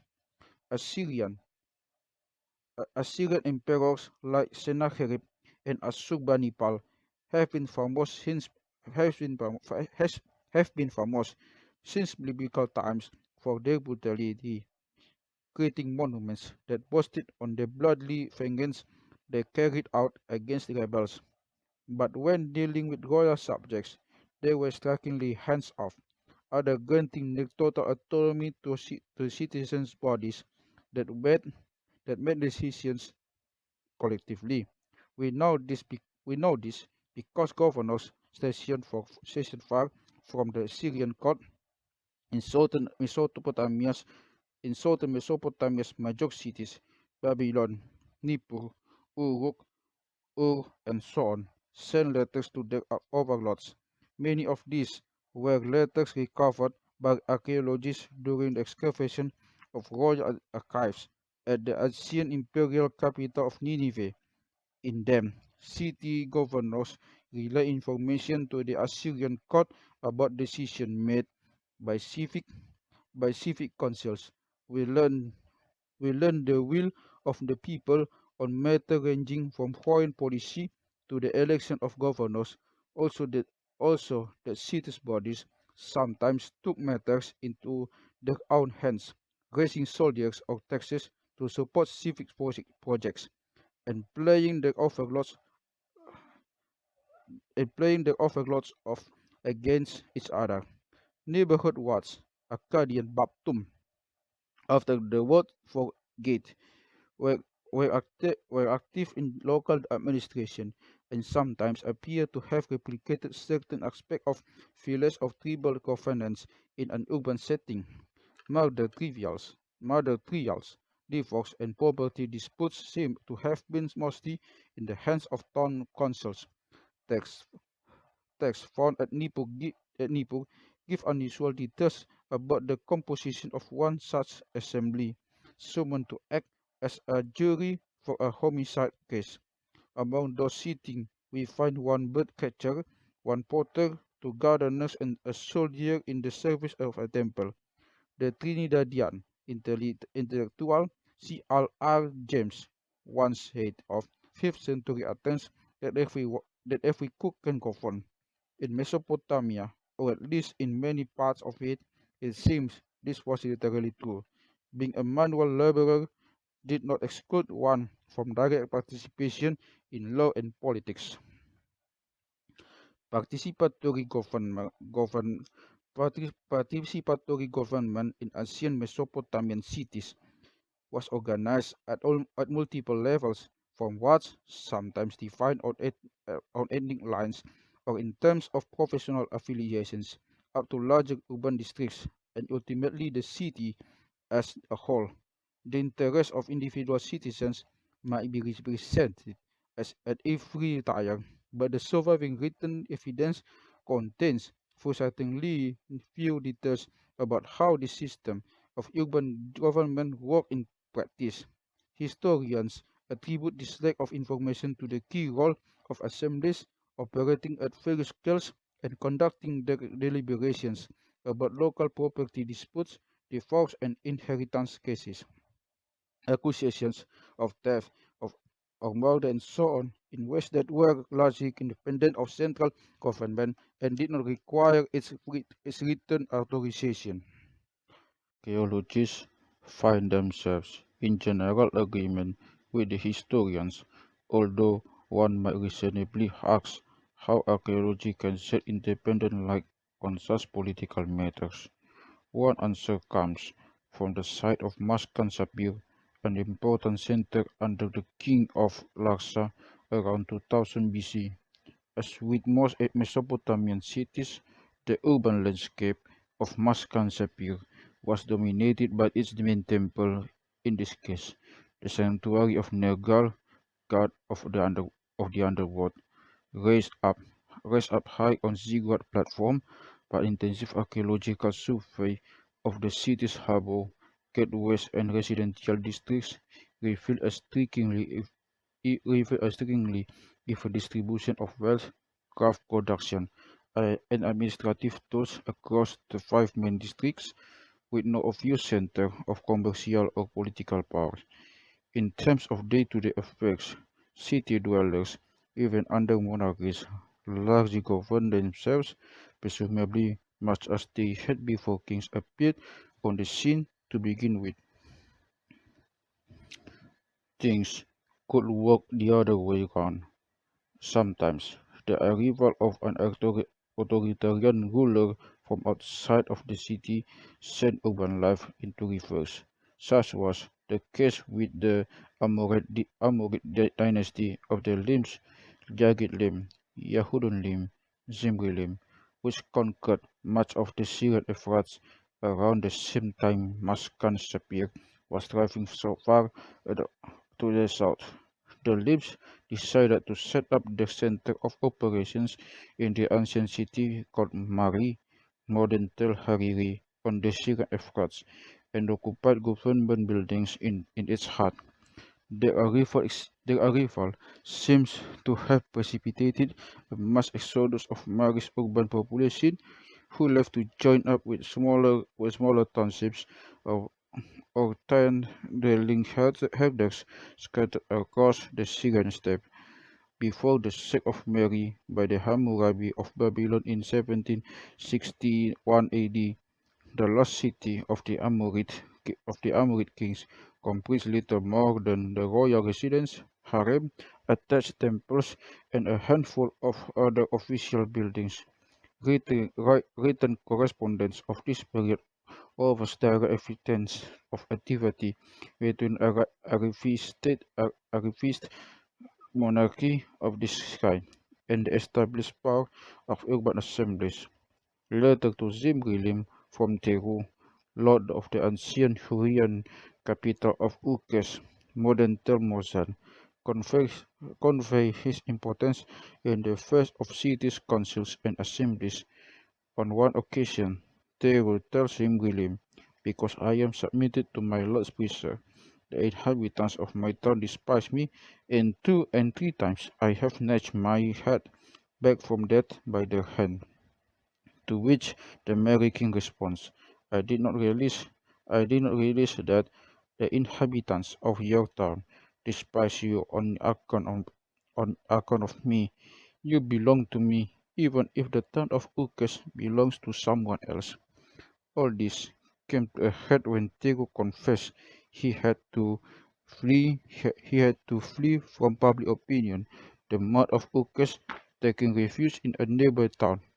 So far, so far from needing rulers to manage urban life, it seems most Mesopotamian urbanites were organized into autonomous governing units, which might react to offensive overlords either by driving them out or by abandoning the city entirely.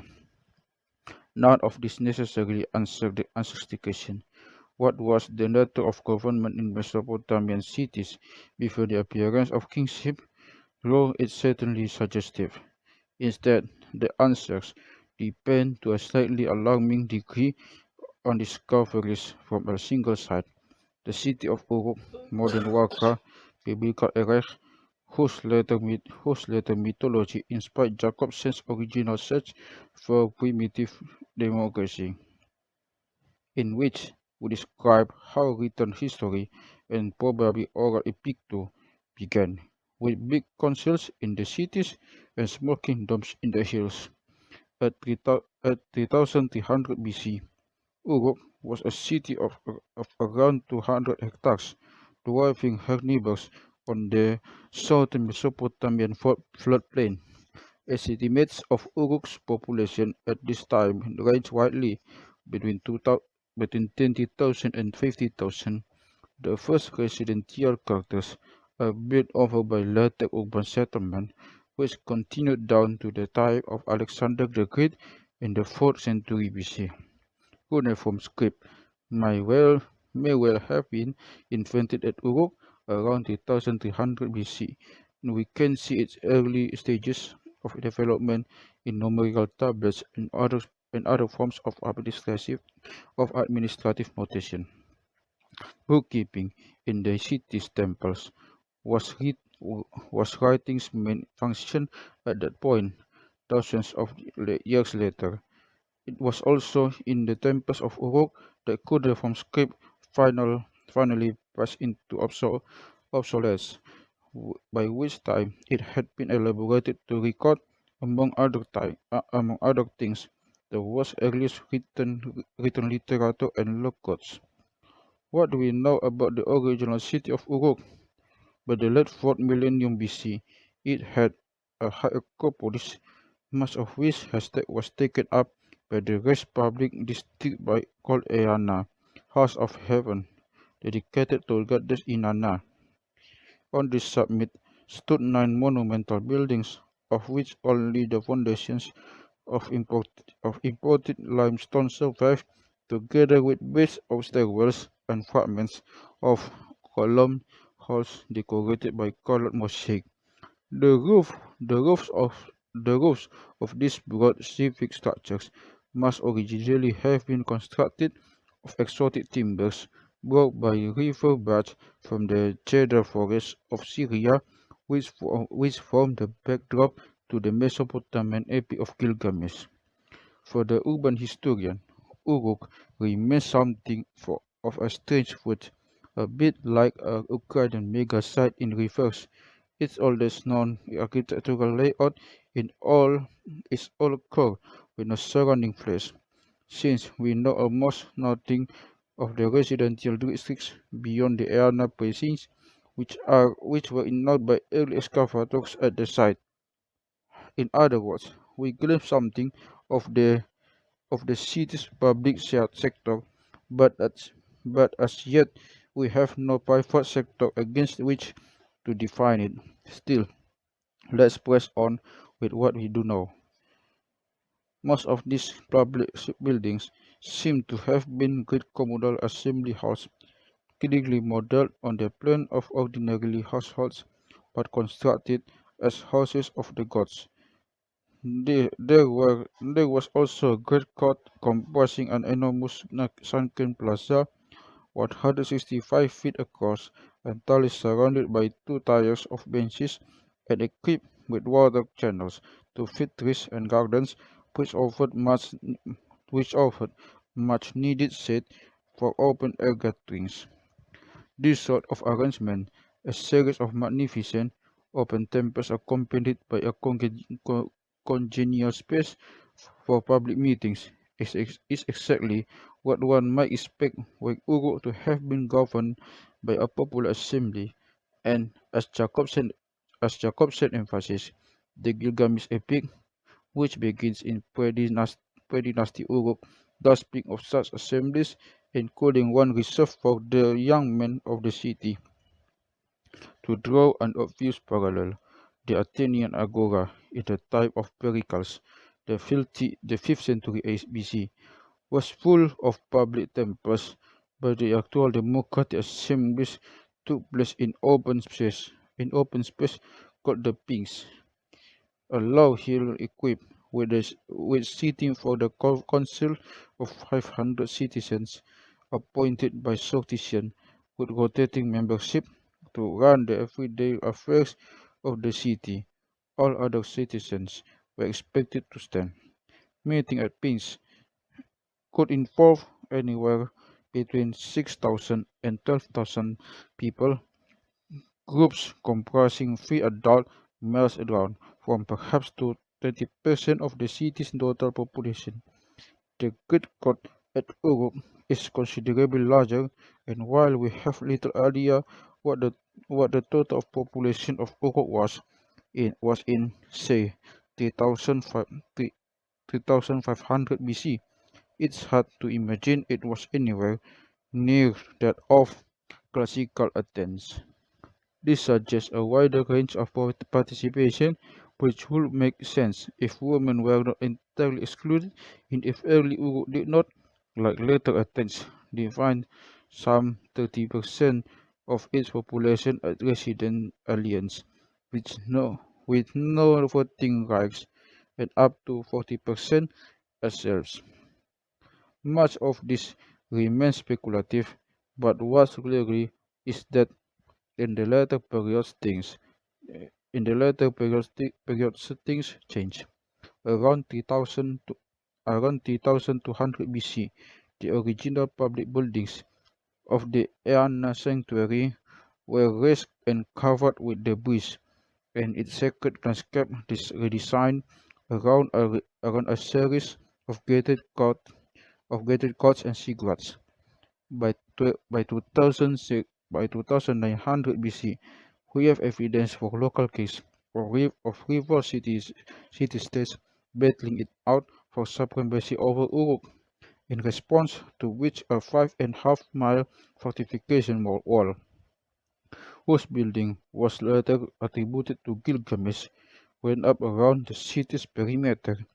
Within a, very, within a few centuries, city rulers were setting themselves up as neighbors of the goddesses and the gods, building their own palatial houses on the doorstep to the house of heaven and stamping their names into its sacred brickwork. Once again, what evidence of democratic self-governance is always a bit ambiguous. Would anyone guess what was really going on in 5th century Athens from archaeological evidence alone? Evidence for royal rule, when it appears, is entirely unmistakable. What Uruk is really famous for its writing is the first city for which we have extensive written records, and some of these documents do date back to the period before royal rule. Unfortunately, while they can be read, they are also extremely difficult to interpret. Most of cuneiform tablets recovered from trash dumps dug into the foundations of the Acropolis, and they appear to provide only a very narrow window onto city life. The great majority of bureaucratic receipts recording transactions of goods and services. There are also school texts which comprise sign lists compiled out by scribes intending to familiarize them with the standard administrative lexicon of the time. The historical value of the latter is unclear because scribes may have had to learn to write all kinds of cuneiform signs, which were executed by pressing a reed stylus into moist clay that had little application in practice. Such learning may such learning may well have may well have been part of what was considered a properly literate training at the time. Still, the mere existence of a college of scribes administering complicated relations between people, animals, and things shows us there was much more going on in this large house of the gods than just ritual gatherings. There were goods and industries to be administered, and a body of citizens who developed pedagogical techniques that quickly became so essential to this particular form of urban life that they remain with us to this day. To get a sense of how pervasive of these innovations were, consider that just about anyone reading this book is likely to have first learned to read in classrooms. To, to read in classrooms, sitting in rows opposite a teacher who follows a standard curriculum. This rather standard way of learning was itself a Sumerian invention one now to be found in virtually every corner of our world. So, what do we know about these houses of the gods? For one thing, it is clear that, in many ways, they resemble factories more than churches. Even the earliest for which there is evidence had considerable amounts of human labor at their disposal, along with workshops and stockpiles of raw materials. Some details of the way these Sumerian temples organized themselves are still with us, including the quantification of human labor into standard workloads and units of time. Sumerian officials counted all sorts of things, including days, months, and years, using a sexagesimal base 60 system, for which ultimately derives via many and varied pathways of transmission.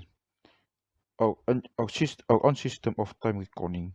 In their bookkeeping records, we find the ancient seedbeds of modern industrialism, finance, and bureaucracy.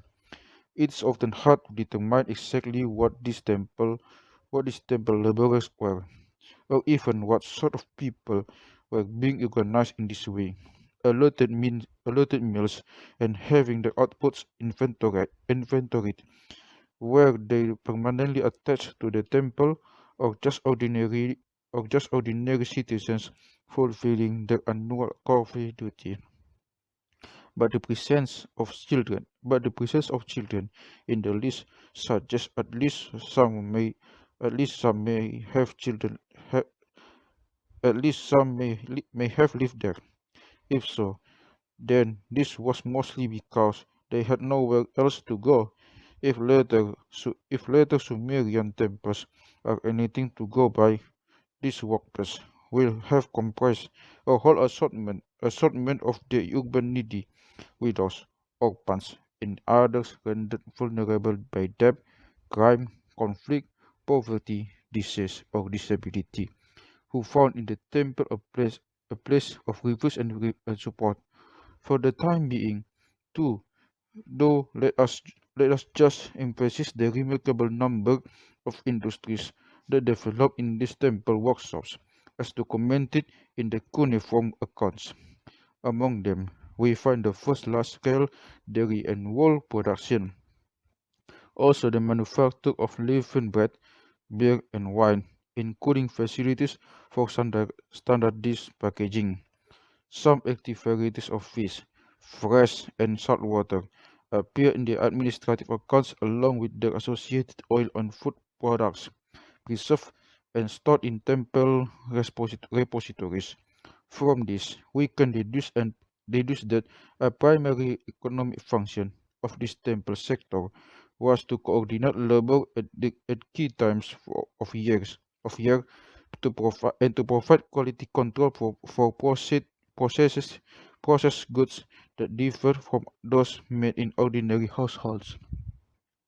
This particular kind of work, unlike the maintenance of irrigation dikes and building of roads and embankments, was routinely carried out under central administrative control. In other words, in the early phases of Mesopotamian urban life, what we look what we would ordinarily imagine as the state sector, e.g., public works, international relations, was managed largely by local or city-wide assemblies, while top-down bureaucratic procedures were limited to what we would now think of as the economic or commodity sphere. Of course, Uru inhabitants didn't have an explicit didn't have an explicit concept of the economy. No one did. No one did until very recent times.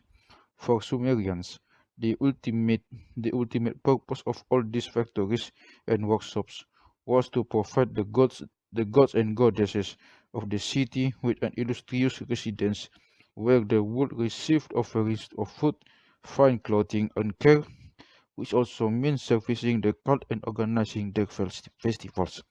The latter activity was probably depicted on the Uruk face, one of the few surviving examples of narrative art from this early period, whose carved decoration shows a number of identical nude males parading behind one larger male figure to the temple precincts of the goddess Inanna, with their yield of field, orchard, and flock.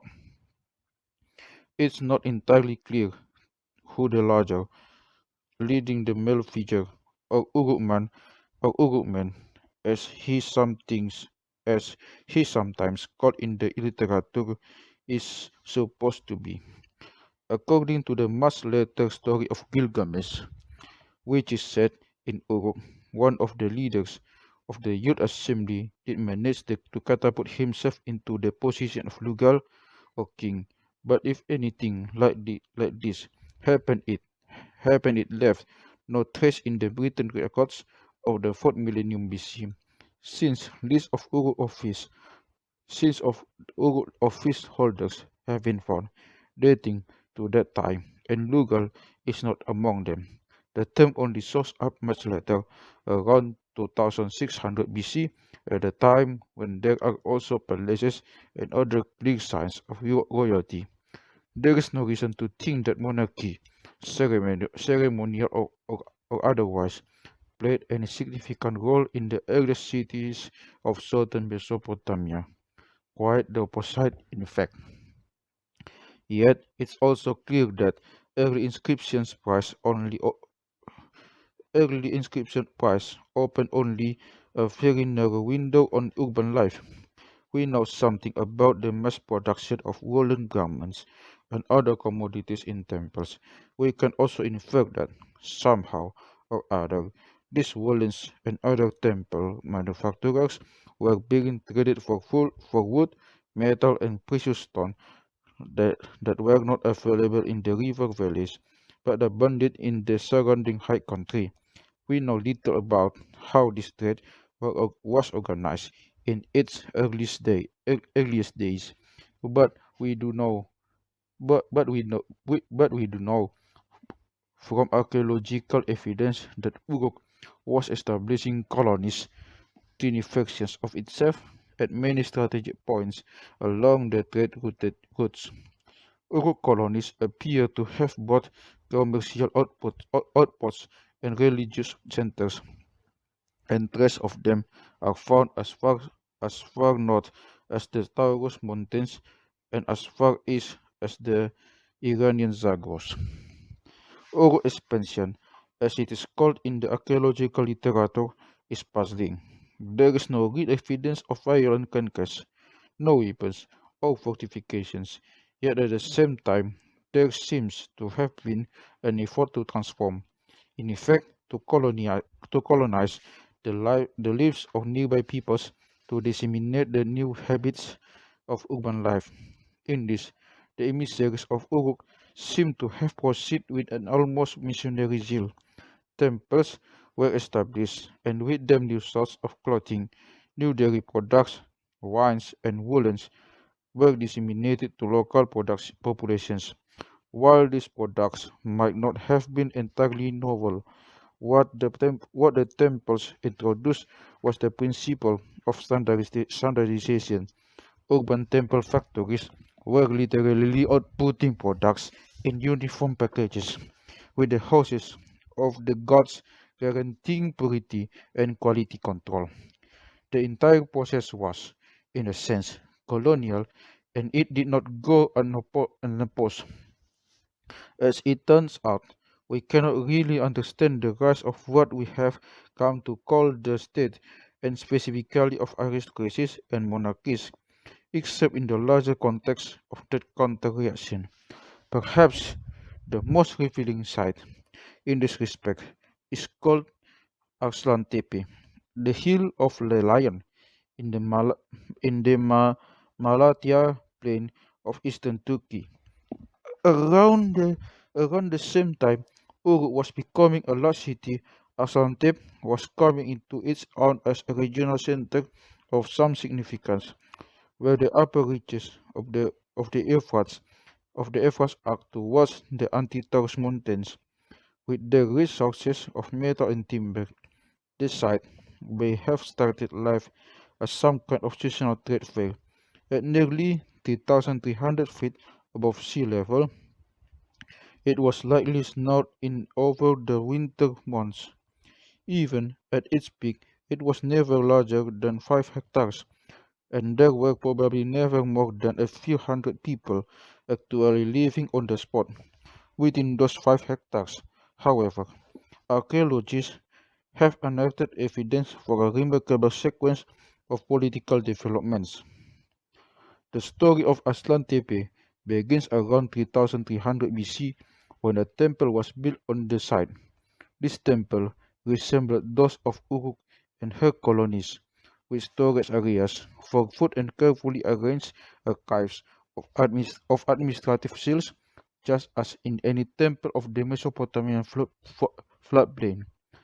But within a few generations, the temple was dismantled, and in its place was built a massive private structure enclosing a grand audience chamber and living quarters, as well as storage areas, including an armory, and assemblage of swords and spearheads finely crafted of arsenic-rich copper, and quite unlike anything found in public buildings of the lowlands at this time, signals not only control over, but the celebration of the means to enact violence and new aesthetics of personal combat and killing.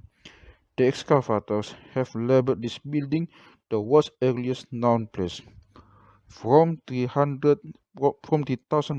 BC, across the hilly country of what's now eastern Turkey, and then in other places on the edge of urban civilization. We see we see evidence for the rise of a warrior aristocracy, heavily armed with metal spears and swords, living in what appear to be hill forts or small palaces. All traces of bureaucracy disappear. In their place, we find not just aristocratic households reminiscent of Beowulf's Mead Hall, or indeed the Pacific Northwest coast in the 19th century, but for the first time also tombs of men who in life were clearly considered heroic individuals of some sort, accompanied to the to the afterlife by prodigious quantities of metal weaponry, treasures, elaborate textiles, and rigging gear. Everything about everything about these tombs and their makers living on the frontiers of urban life bespeaks a spirit of extravagance. Copious amounts of fine foods, drink, and personal jewelry were deposited. Were deposited. Were deposited. There are signs that such funerals could spiral into spectacles of competitive one-upmanship as, as what must have been priceless trophies, heirlooms, and prizes of unparalleled magnificence were offered up and or even unintentionally destroyed. Some, too, are accompanied by subsidiary burials of those apparently slaughtered at the gravesite as offerings. Unlike the isolated princes and princesses of the Ice Age, there are whole cemeteries full of such burials. For example, at Basur Hoyuk, on the way on the way to Lake Van, while at Aksantepe, we see exactly the kind of physical infrastructure, forts, storehouses we might expect from a society dominated by some sort of warrior aristocracy. Here we have here we have the very beginnings of an aristocracy ethos with a long afterlife and somewhat ramifications in the history of Eurasia, something we touched on earlier, but alluding to Herodotus' account of the Scythians and even Farlan's later of surfaces on the barbarian Germanic tribes of the Volga. We are witnessing of the first known emergence of what Hector Munro Chadwick famously called heroic societies, and moreover, these societies all seem to have emerged just where his analysis tells us to expect them, on the margins of bureaucratically ordered cities. Writing in the 1920s, Chadwick, professor of Anglo-Saxon at Cambridge, at much the same time J.R.R. Tolkien, held that held that post at Oxford was initially concerned with why great traditions of epic poetry, Nordic sagas, the work of Homer, the Ramayana, also seemed to emerge among people in contrast with often employed by the urban civilizations of their day, but who ultimately rejected the values of those same civilizations. For a long time, his notion of hairy societies fell into a certain disfavor. There was a widespread assumption that such societies did not really exist, but were, like the society represented in Homer's Iliad, retroactively reconstructed in epic literature. But as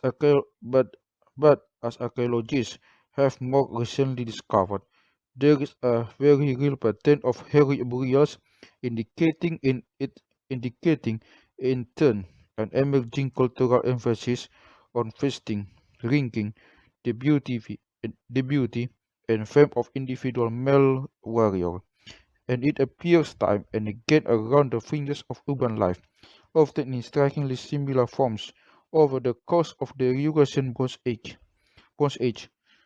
In searching for the common features of such heroic societies, we can find a fairly consistent list in precisely the traditions of epic poetry that Chadwick compared. In each region, in each region, the first written versions being much later in depth than the heroic burials themselves, but shedding light on, ear- on earlier customs. It's a, it's a list which applies just as well in most of its features to the potluck societies of the northwest coast, or for that matter, the Maori of New Zealand. All these cultures were aristocracies without any centralist authority or principle of sovereignty, or maybe some of largely symbolic formal one. Instead of a single center, we find numerous heroic features competing fiercely with one another for retainers and slaves. Politics in such societies was composed of a history of personal debts, of loyalty, of vengeance between hero individuals, all moreover focused on game-like contests as the primary business of ritual, indeed political life. Often massive amounts of loot or ma- often massive amounts of loot or wealth were squandered, sacrifice, sacrifices, sacrificed or, or given away in such theatrical performance. Moreover, all such groups explicitly resisted certain features of nearby urban civilizations, above all, writing, for which they tended to substitute poets and priests who engaged in rote memorization of or elaborate techniques of oral composition. Inside their own societies, at least, they also rejected commerce. Hence, standardized, standardized currency, either in physic, either in physical or credit forms, tended to be skewed with the focus instead of unique material treasures. It goes without saying that we cannot possibly hope to trace all these various tendencies back into periods for which no written testimony exists. But it is equally clear that, insofar as modern technology allows us to identify an ultimate origin for heroic societies of this sort, it is to be found precisely on the spatial and cultural margins of the world's first great urban expansion. Indeed, some of the earliest aristocratic towns in the Turkish highlands were dug directly into the ruins of abandoned colonies. Aristocracies, perhaps monarchy itself, first emerged in opposition to the egalitarian cities of the Mesopotamian plains, for which they likely had much the same mixed but ultimately hostile and murderous feelings as Alaric the god would later have towards Rome and everything it stood for, Genghis Khan towards Samarkand or Merv or Timur towards Delhi, in which we consider whether the Indus civilization what was an example of chase before kingship. Fast forward now 1000 years from the Uru expansion to around 2600 BC.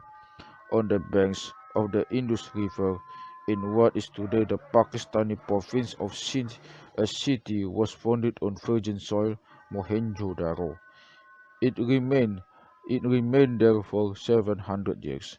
The city is considered the greatest expression of a new form of society that flourished in the valley of the Indus at the time, a form of society which archaeologists have come to know simply as the Indus of Harappan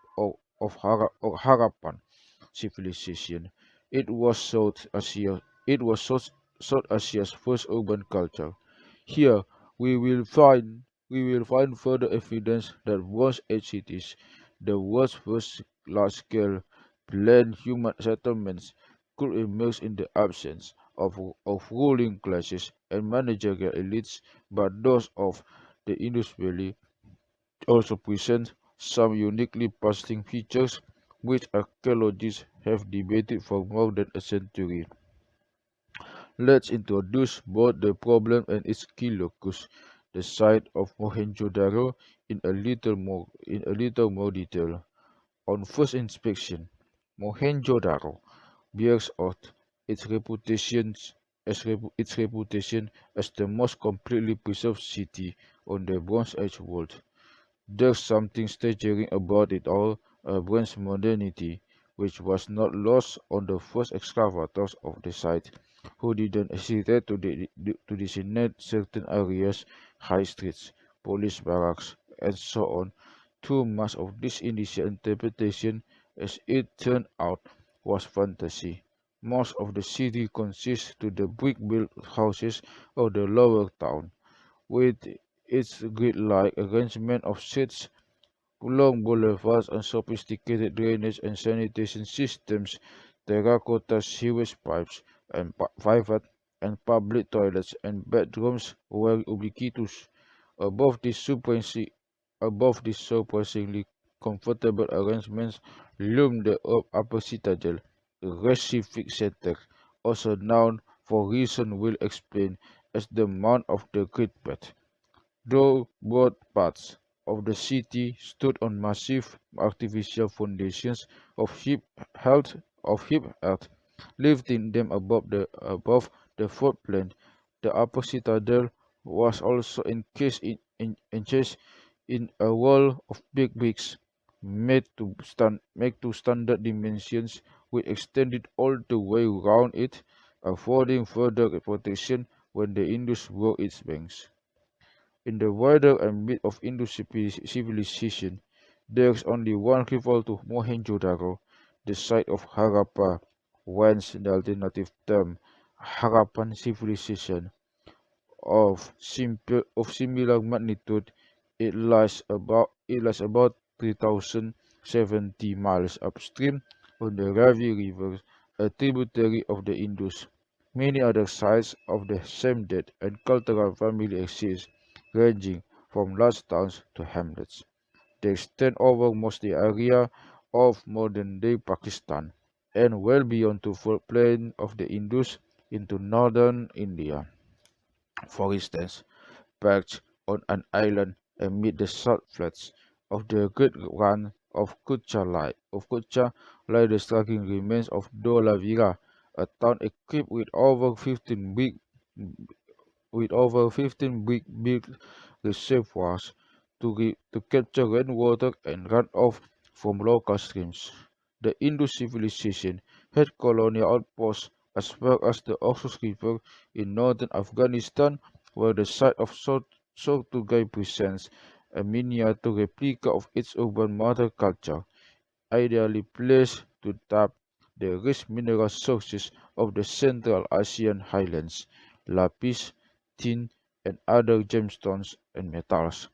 Such materials were prized by lowland artisans and their commercial partners as far away as Iran, Arabia, and Mesopotamia. At Lothal, on Gujarat's Gulf of Kambat, lie, lie remains of a well-appointed port toward lie again uh, at Lothal, on Gujarat's Gulf of Kambat, lie remains a well-appointed port town facing the Arabian Sea, presumably built by Indus engineers to service maritime trade. The Indus civilization had its own script, which appeared and vanished together with its cities. It has not been deciphered. What survives what survives to us are mainly short captions stamped or incised on storage jars, copper tools, and the remnants of a lonely piece of street signage from Dolavira. Short inscriptions also feature on tiny star amulets captioning pictorial vignettes or miniature animal figures, carved with striking precision. Most of these are realistic depictions of water buffalo, elephant, rhinoceros, tiger, and other local fauna, but they also include fantastic beasts, most often unicorns. Debate surrounds the amulet's function, where they work as personal identifiers for passage through the city's gates, quarters, and world compounds, or perhaps to gain entire entry to ceremonial occasions, or where they're used for administration to impose identifying signs or commodities passing among unknown parties. A Bronze Age origin of product branding. Could they be all these things, aside from our aside from our inability to make sense of this industry? There are many puzzling aspects of Harappa and Mohenjo-daro. Both were excavated in the early 20th century, where archaeology was a large-scale and broad-brush affair, with sometimes thousands of workers digging simultaneously. Rapid work on this scale produced striking spatial exposures on street plans, residential neighborhoods, and entire ceremonial precincts, but it largely neglected to chart the site's development over time, a process that can only be disentangled with more careful methods. For instance, early excavators recorded just the brick foundations of buildings. The superstructures were of softer mud brick, often missed or unwittingly destroyed in the course of rapid digging, while the upper stories of large civic structures were originally of fine timber, rotted or removed for use in antiquity. What seems in plain to be single phase of urban construction is, in reality, a vast composite made up of different elements of various periods of the city's history, a city inhabited for over 500 years, of all of which leaves us with plenty of non-unknowns, including the city's size of population. Recent estimates suggest up to 40,000 residents, but really we can only guess. It's not even clearly where to draw the city boundaries. Some scholars include only the immediately invisible areas of the lower town and the upper citadel as part of the city proper, yielding a total area of 100 hectares. Others note scattered evidence for the city extension over a far greater area, maybe three times maybe three times this size. We had to call them lower towns. long since submerged by floodplain soils, a poignant illustration of that conspiracy between nature and culture, which so often makes us forget that shanty dwellers even exist. But it's this last point that leads us in the more promising directions. Despite all its problems, Mohenjo-daro and its historic sites in the Punjab do offer some insights into the nature of civic life in the first cities of South Asia, and into the wider question that we pose at the start of this chapter. Is there is there a causal relationship between scale and inequality in human societies? Consider for a moment what archaeology tells us about wealth distribution at Mohenjo-daro. Contrary to what we might expect, there is no concentration of material wealth on the upper citadel. Quite the opposite. In fact, metals, gemstones, and work shell, for example, were widely available to households of the lower town.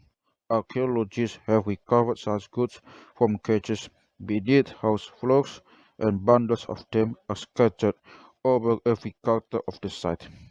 The same goes for little terracotta figures of people wearing bangles, diadems, and other flashy personal adornment. Not so, not so the upper citadel, writing, and also standard wakes and missals, were also widely distributed across the lower town, so to evidence for craft occupations and industries from metalworking and potting to the manufacture of beads. All flourish down there in the lower town, but are absent for the city's upper citadel, where the main civic structures stood. Objects made for personal display had little place, it seems, in the most elevated quarters of the city. Instead, what defines the upper citadel are buildings like the Great Bed, a larger sunken pool measuring roughly 40 feet long and over 6 deep, lined with carefully executed brickwork, sealed with plaster and bitumen, and entered on the either side via steps with timber treads, all constructed to the finest architectural standards, yet unmarked by monuments dedicated to particular rulers, or indeed any other signs of personal aggrandizement.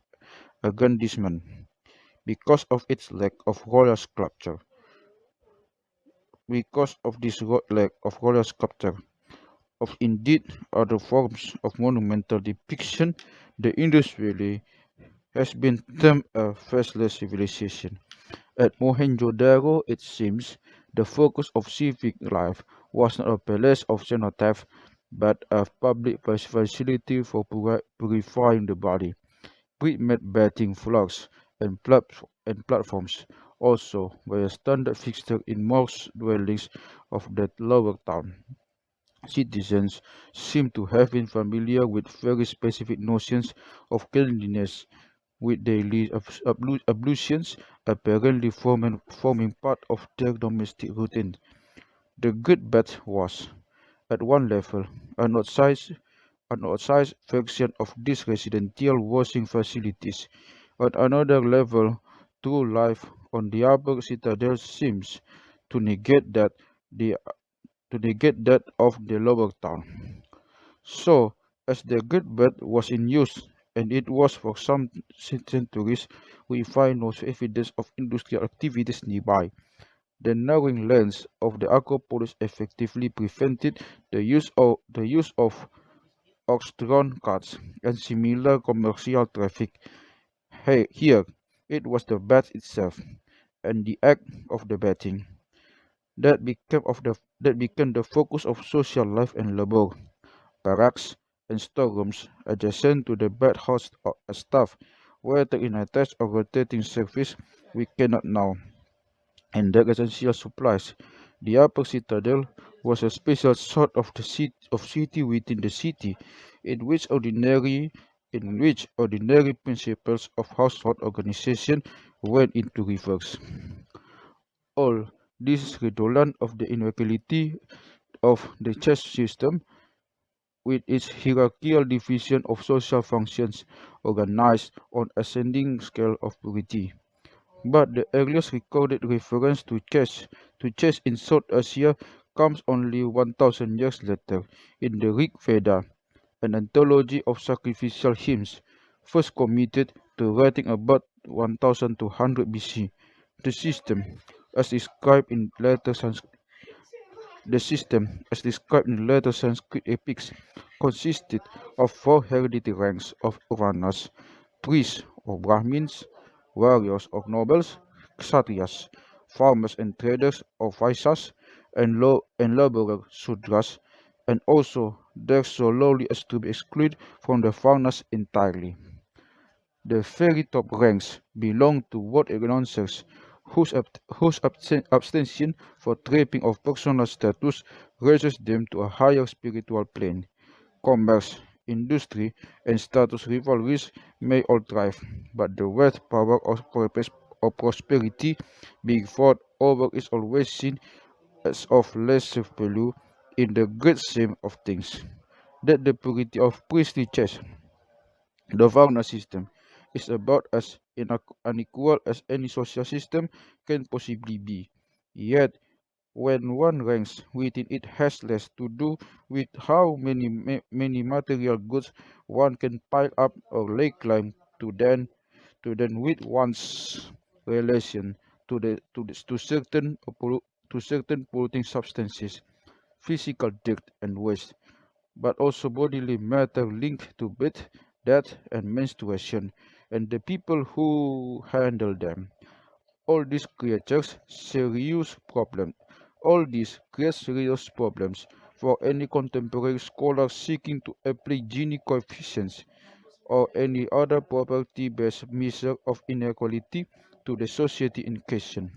On the other hand, and despite the great gaps in time between our sources, it might allow us to make sense of some of Mohenjo-daro's otherwise puzzling features, such as the fact that those residential buildings, not most closely resembling palaces, are not located on the upper citadel but crammed into the streets of the lower town, that bit closer to the mud, sewage pipes, and paddy fields, where such jostling for worldly status seems to have properly belonged.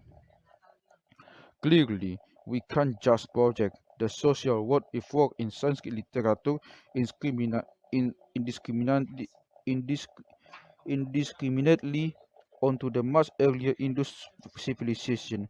If the first South Asian cities were indeed organized on chess-like principles, then we would immediately have to acknowledge a major difference from the system of ranks described over a millennium later in Sanskrit texts, where second highest status, just below Brahmins, is reserved for the warrior caste known as Kshatriyas.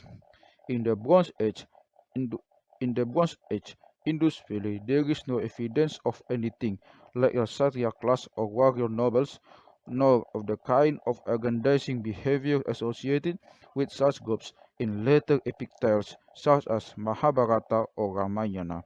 Even the larger cities like Harappa and Mohenjo-daro yield no evidence of spectacular sacrifices on fish, no pictorial narratives of military prowess or celebrations of famous deeds, no sign of tournaments in which anyone feat over title and treasures, no aristocratic burials, and if such things were going on in the Indus cities at the time, there would be ways to know. Indus civilization wasn't some kind of commercial or spiritual Arcadia, nor was it nor was it an entirely peaceful society, but neither does it contain any evidence for charismatic authority figures, war leaders, lawgivers, and the like. A small clock a small clock sculpture made of yellow limestone from Mohenjo-daro, known in the literature as the Priest King, is often presented as such. But in fact, there is no particular reason to believe the figure really is a priest king or an authority feature of any sort. It's simply a limestone image for an urban Bronze Age of an urban Bronze Age man with a beard. The fact that past generations of scholars have insisted on referring to him as priest king is testimony more to their own assumptions about what they think must have been happening in early Asian cities than anything the evidence implies. Over time, experts have largely come to agree that there is no evidence for priest kings, warrior nobility, or anything like what we would recognize as a state in the urban civilization of the Indus Valley. Can we speak, then, of egalitarian cities here as well, and if so, in what sense? If if the upper citadel at Mohenjo-daro really was dominated by some sort of ascetic order, literally higher than everyone else, and the area around the citadel by wealthy merchants, then there was a clear hierarchy between groups. Yet this doesn't necessarily mean that the groups themselves were hierarchical in their internal organization or that ascetics and merchants had a greater say than anyone else when it came to matters of day-to-day governance. Now, you might at this point be objecting, yeah, well, yes, technically that may be true, but honestly, what's the chance of that? They weren't hierarchical, or that the wealthy did not have greater say in running the city's affairs. In fact, it seems very difficult for most of us even to imagine how self-conscious egalitarianism on a large scale would work. But this again simply serves to demonstrate how automatically we have come to accept an evolutionary narrative in which authoritarian rule is something the natural outcome whenever whenever a large enough group of people are brought together, and by implication that something called democracy emerged only much later as a conceptual breakthrough, and most likely just once in ancient Greece. Scholars tend to demand clear and irrefutable evidence for the existence of democratic institutions of any sort in the distant past.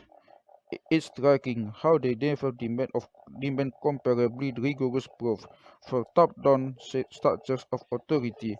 These letters, these letters are usually treated as a default mode of history, the kind of social structures you would simply expect to see in the absence of evidence for anything else.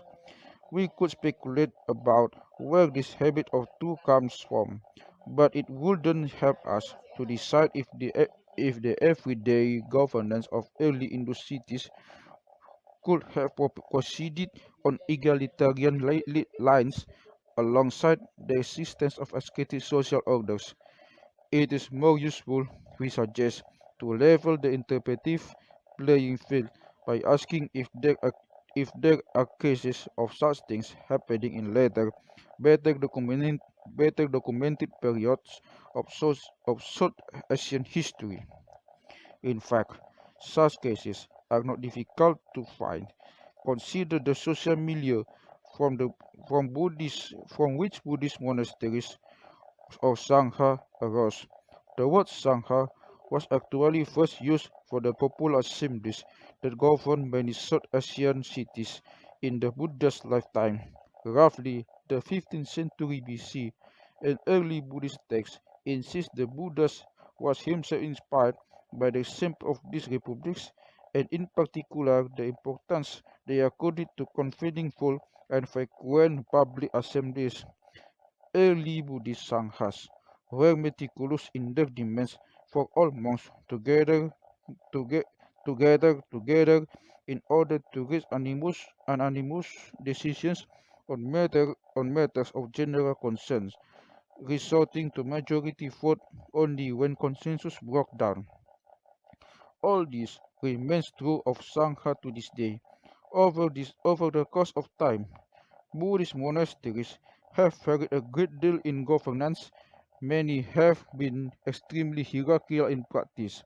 But the important thing here is that even 2000 years ago, it was not considered in any way unusual for members of ascetic orders to make decisions in much the same ways. For example, contemporary anti-authoritarian activities do in Europe or Latin America by consensus process with a fallback on majority vote. That these that these forms of governance were based on a, on an ideal of equality, and that there were entire cities governed in what was seen to be exactly the same way. We might go further still and ask, are there any known examples of societies with formal chess hierarchies in which political governance nonetheless takes place on egalitarian lines? It may seem paradoxical, but the answer again is yes. There is plenty of evidence for such arrangements, some of which continue to this day. Perhaps best documented is the Seka system on the island of Bali, whose population adopted Hinduism in the Middle Ages. Balinese are not only divided by caste, their society is conceived as a total hierarchy in which not only every group but every individual now at least, or at least should know, their exact position in relation to everyone else. In principle, then, there is no equal, there is no equals. In principle, then, there are no equals, and most Balinese will argue that in the greater cosmic scheme of things, this must always be so. At the same time, however, practical effects such as the management of communities, temples, and agricultural life are organized according to the Seka system, in which everyone is expected to participate on equal terms and come to decisions by consensus. For instance, if a neighborhood association meet to discuss repairing the roofs of public buildings or what to serve for food during an upcoming dance contest, those who consider themselves particularly high and mighty, offended by the prospect of having to sit in a cycle on the ground with lowly neighbors, may choose not to attend. But in the fact, but in that, but in the case, they are obliged to pay fines for non-attendance, fines which are then used to pay for the fees of the repairs. We currently have no way of knowing if such a system prevailed in the Indus Valley over 4,000 years ago. The example merely serves to underscore that there is no necessary correspondence between overarching concepts of social hierarchy and the mech- practical mechanics of local governance. The same is, incidentally, true of kingdoms and empires. One very common theory held that this, tend, this tended to first appear in river valleys because agriculture that involved the maintenance of complex irrigation systems, which in turn required some form of administrative coordination and control. Bali again provides the perfect counterexample. For most of its for most of its history, Bali was divided into a series of kingdoms, endlessly squabbling over this or that. This also a rather than small volcanic island which managed to support one of the densest populations on Earth by a complex system of irrigated wet rice agriculture. Yet this kingdom Yet the kingdom seemed to have had no role whatsoever in the management of the irrigation system. This was governed by a series of water temples to which the distribution of water was managed by an even more complex system of consensual decision making according to egalitarian principles by the farmers themselves. Concerning an apparent case of urban revolution in China's prehistory, some So far in this chapter, we've looked at what happened when cities first appeared in the three distinct parts of Eurasia. In each case, we noted we noted the absence of monarchs of or any evidence of a warrior elite, and the corresponding likelihood that each had instead developed institutions of communal self-governance. Within those broad parameters, each regional tradition was very different. Contrast between the expansion of Uruk and the Ukrainian megasize illustrates this point with particular clarity. Both both appear to have developed an ethos of explicit egalitarianism, but it took strikingly different forms in each. It is possible to express these differences at the purely formal level. A self-conscious ethos of egalitarianism at any point in history might take either of two diametrically opposing forms. We can insist that everyone is or should be precisely the same, at least in the ways that we consider important, or alternatively, we can insist that everyone is so utterly different from each other that there are simply no criteria for comparison. For example, we are all unique individuals, and so there is no basis upon which any one of us can be considered better than another. Real-life egalitarianism will normally tend to involve a bit of both.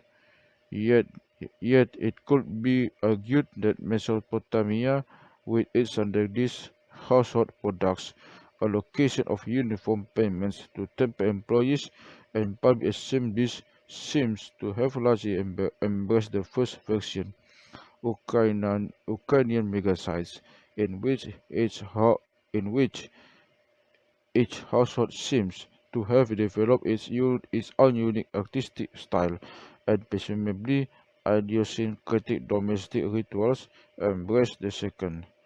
The Indus Valley appears, if our interpretation is broadly correct, to present yet a third possibility, where rigorous equality in each in certain areas, even the bricks were all precisely the same size, was complemented by explicit hierarchy in others.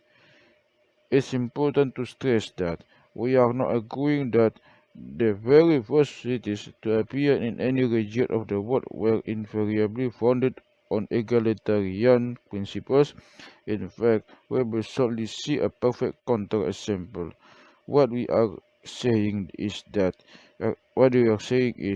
archaeological evidence shows this to have been a surprisingly common pattern, which goes against conventional evolutionary assumptions about the effects of scale on human society.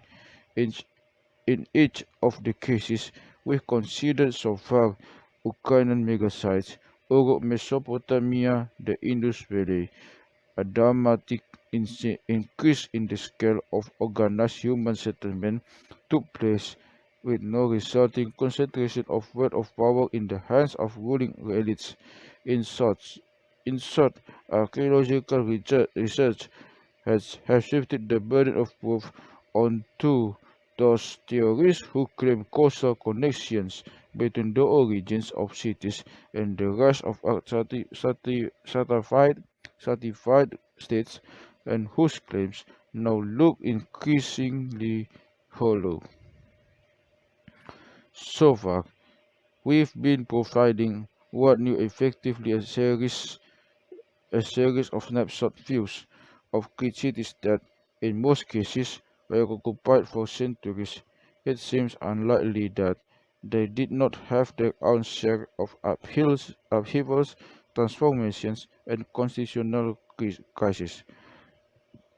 In some cases, in some cases, we can be we can be certain they did.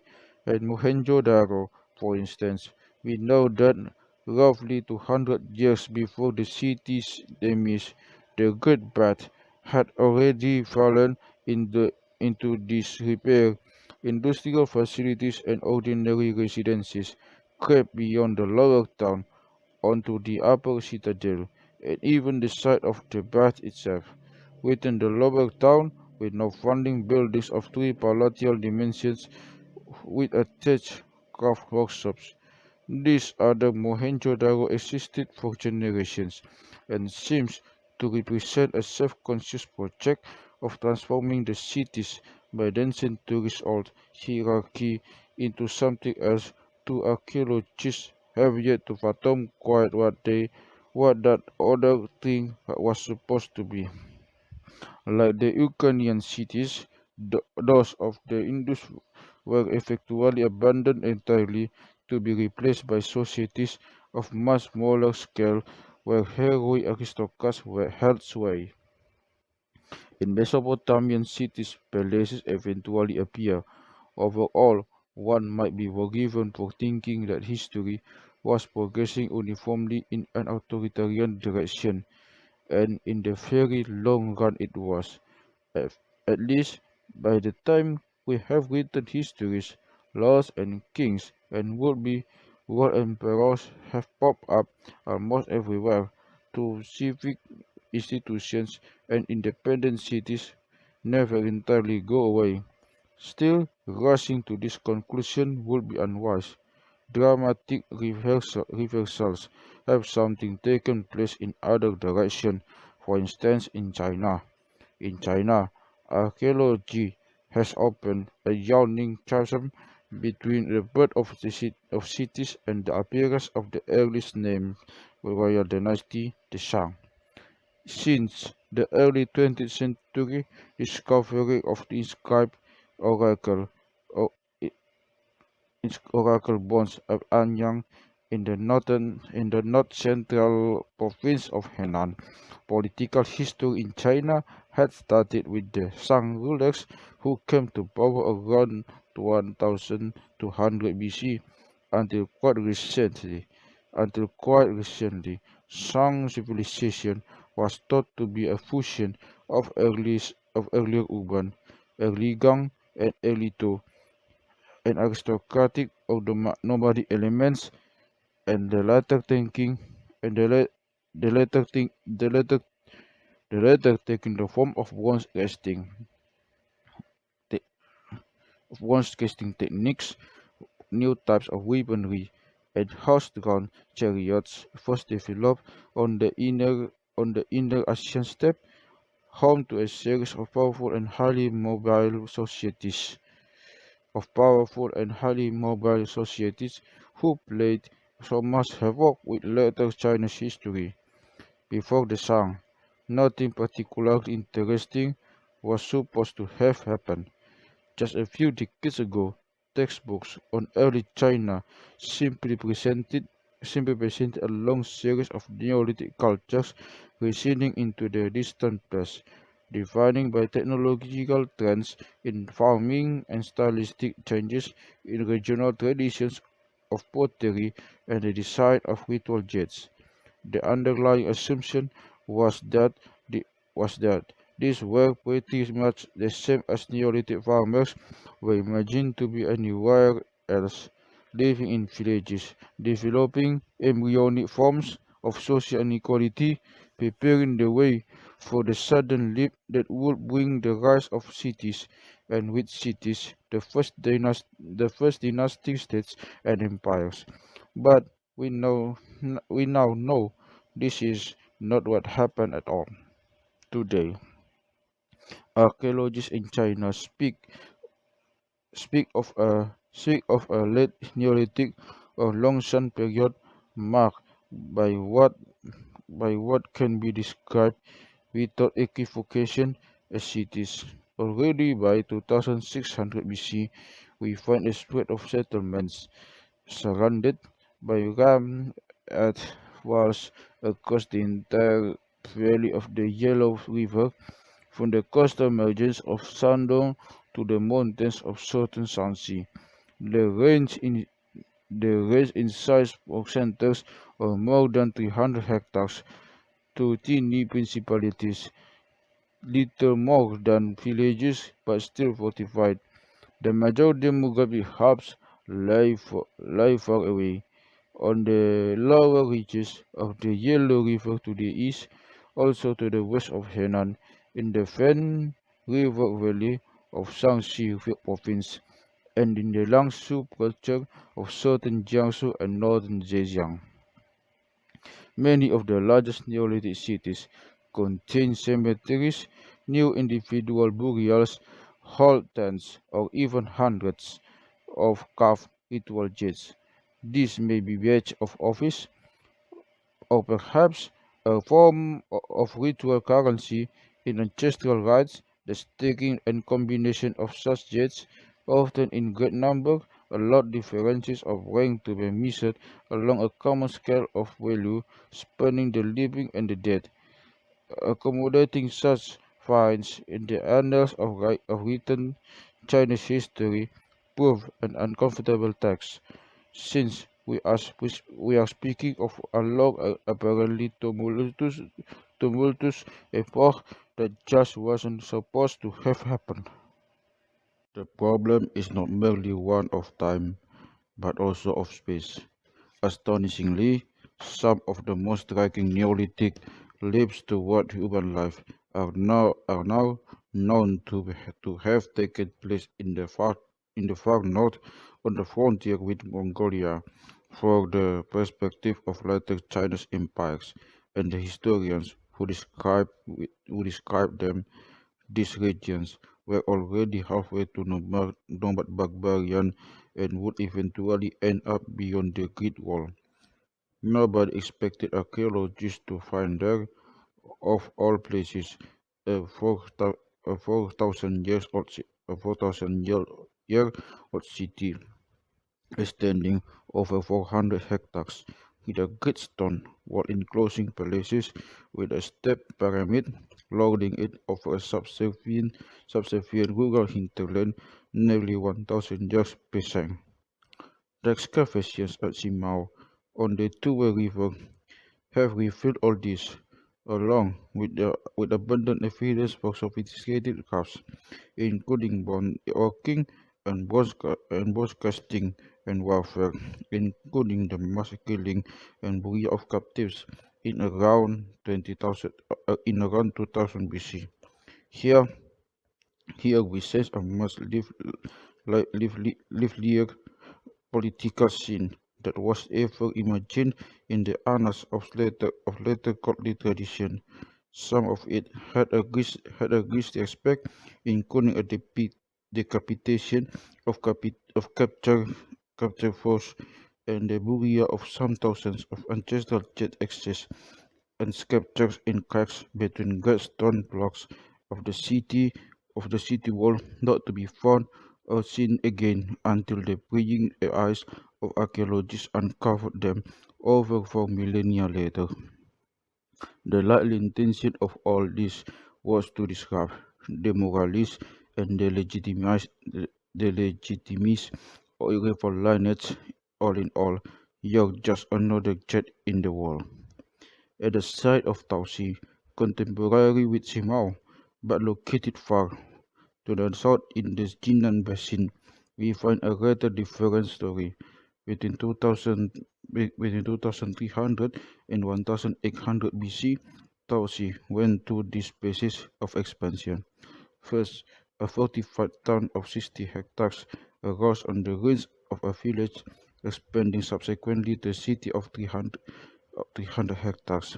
In this early and middle periods, Tausi presents evidence for social stratification almost as dramatic as what we see at Simao, or indeed what we might expect of a later imperial Chinese capital. There were massive enclosed walls, road systems, and large protected storage areas, also rigid segregation between commoner and elite characters, witchcraft workshops, and a calendrical monument clustered around what was most likely some sort of palace. Burial in early town cemetery of Tausi fell into clearly distinct social classes. Commoner tombs were modest. Elite tombs were full of hundreds of lacquered vessels, ceremonial jet access, and remains of extravagant parkways. Then suddenly, around 2000 BC, everything seemed to change.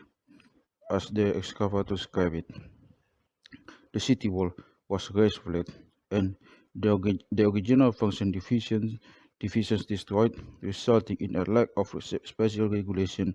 Commoners, residential areas now cover almost the entire site, even reaching beyond the boundaries of the middle period large city wall.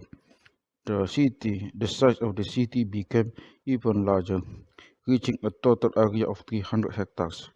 In addition, the ritual area in the south was abandoned. The former palace are now included with a pure quality ram foundation of about 2,000 square meters, surrounded by trash pits used by relatively low status people. Stone tool workshops occupied what had been the lower level elite residential area. The city clearly had lost its status as a capital and was in a state of anarchy. What's more, there are clues that that this was a conscious process of transformation, most likely involving a significant degree of, involve, of violence. Common graves burst in, o- burst in on the elite cemetery and in the palace district, a mass burial with signs of torture and gross violation of the corpses appears to be evidence for what the excavator describes as an act of political retribution. Now, it's considered bad. It is considered bad form to question an excavator's first-hand judgment about a site, but we cannot resist a couple of observations. First, the ostensible state of anarchy, elsewhere described as collapse and chaos, lasted for a considerable period of time, between 2 and 3 centuries. Second, the overall size of Tausi during the latter period actually grew from 280 to 300 hectares. This sounds a lot less like collapse than an age of widespread prosperity following the abolition of a rigid class system. It suggests that after the destruction of the palace, people did not fall into a Hobbesian war of all against all, but simply got on with their lives, presumably under what they considered a more equitable system of local self-governance. Here, on the banks of the Fen River, we might conceivably be in the presence of evidence for the world's first documented social revolution, or at least the first in an urban setting. Other interpretations are no doubt possible, but at the very least, the case of Tausi invites us to consider the world's earliest cities as places of self-conscious social experimentation where very different visions of what a city could be like might clash, sometimes peacefully, sometimes erupting in bursts of extraordinary violence. Increasing the number of people living in one place might vastly increase the range of social possibilities, but in no sense does it predetermine which of those probabilities will ultimately be released. As we'll see in the next chapter, the history of central Mexico suggests that the kinds of revolution we've been talking about, urban revolutions of the political kind, may well be a lot more common in human history than we tend to think.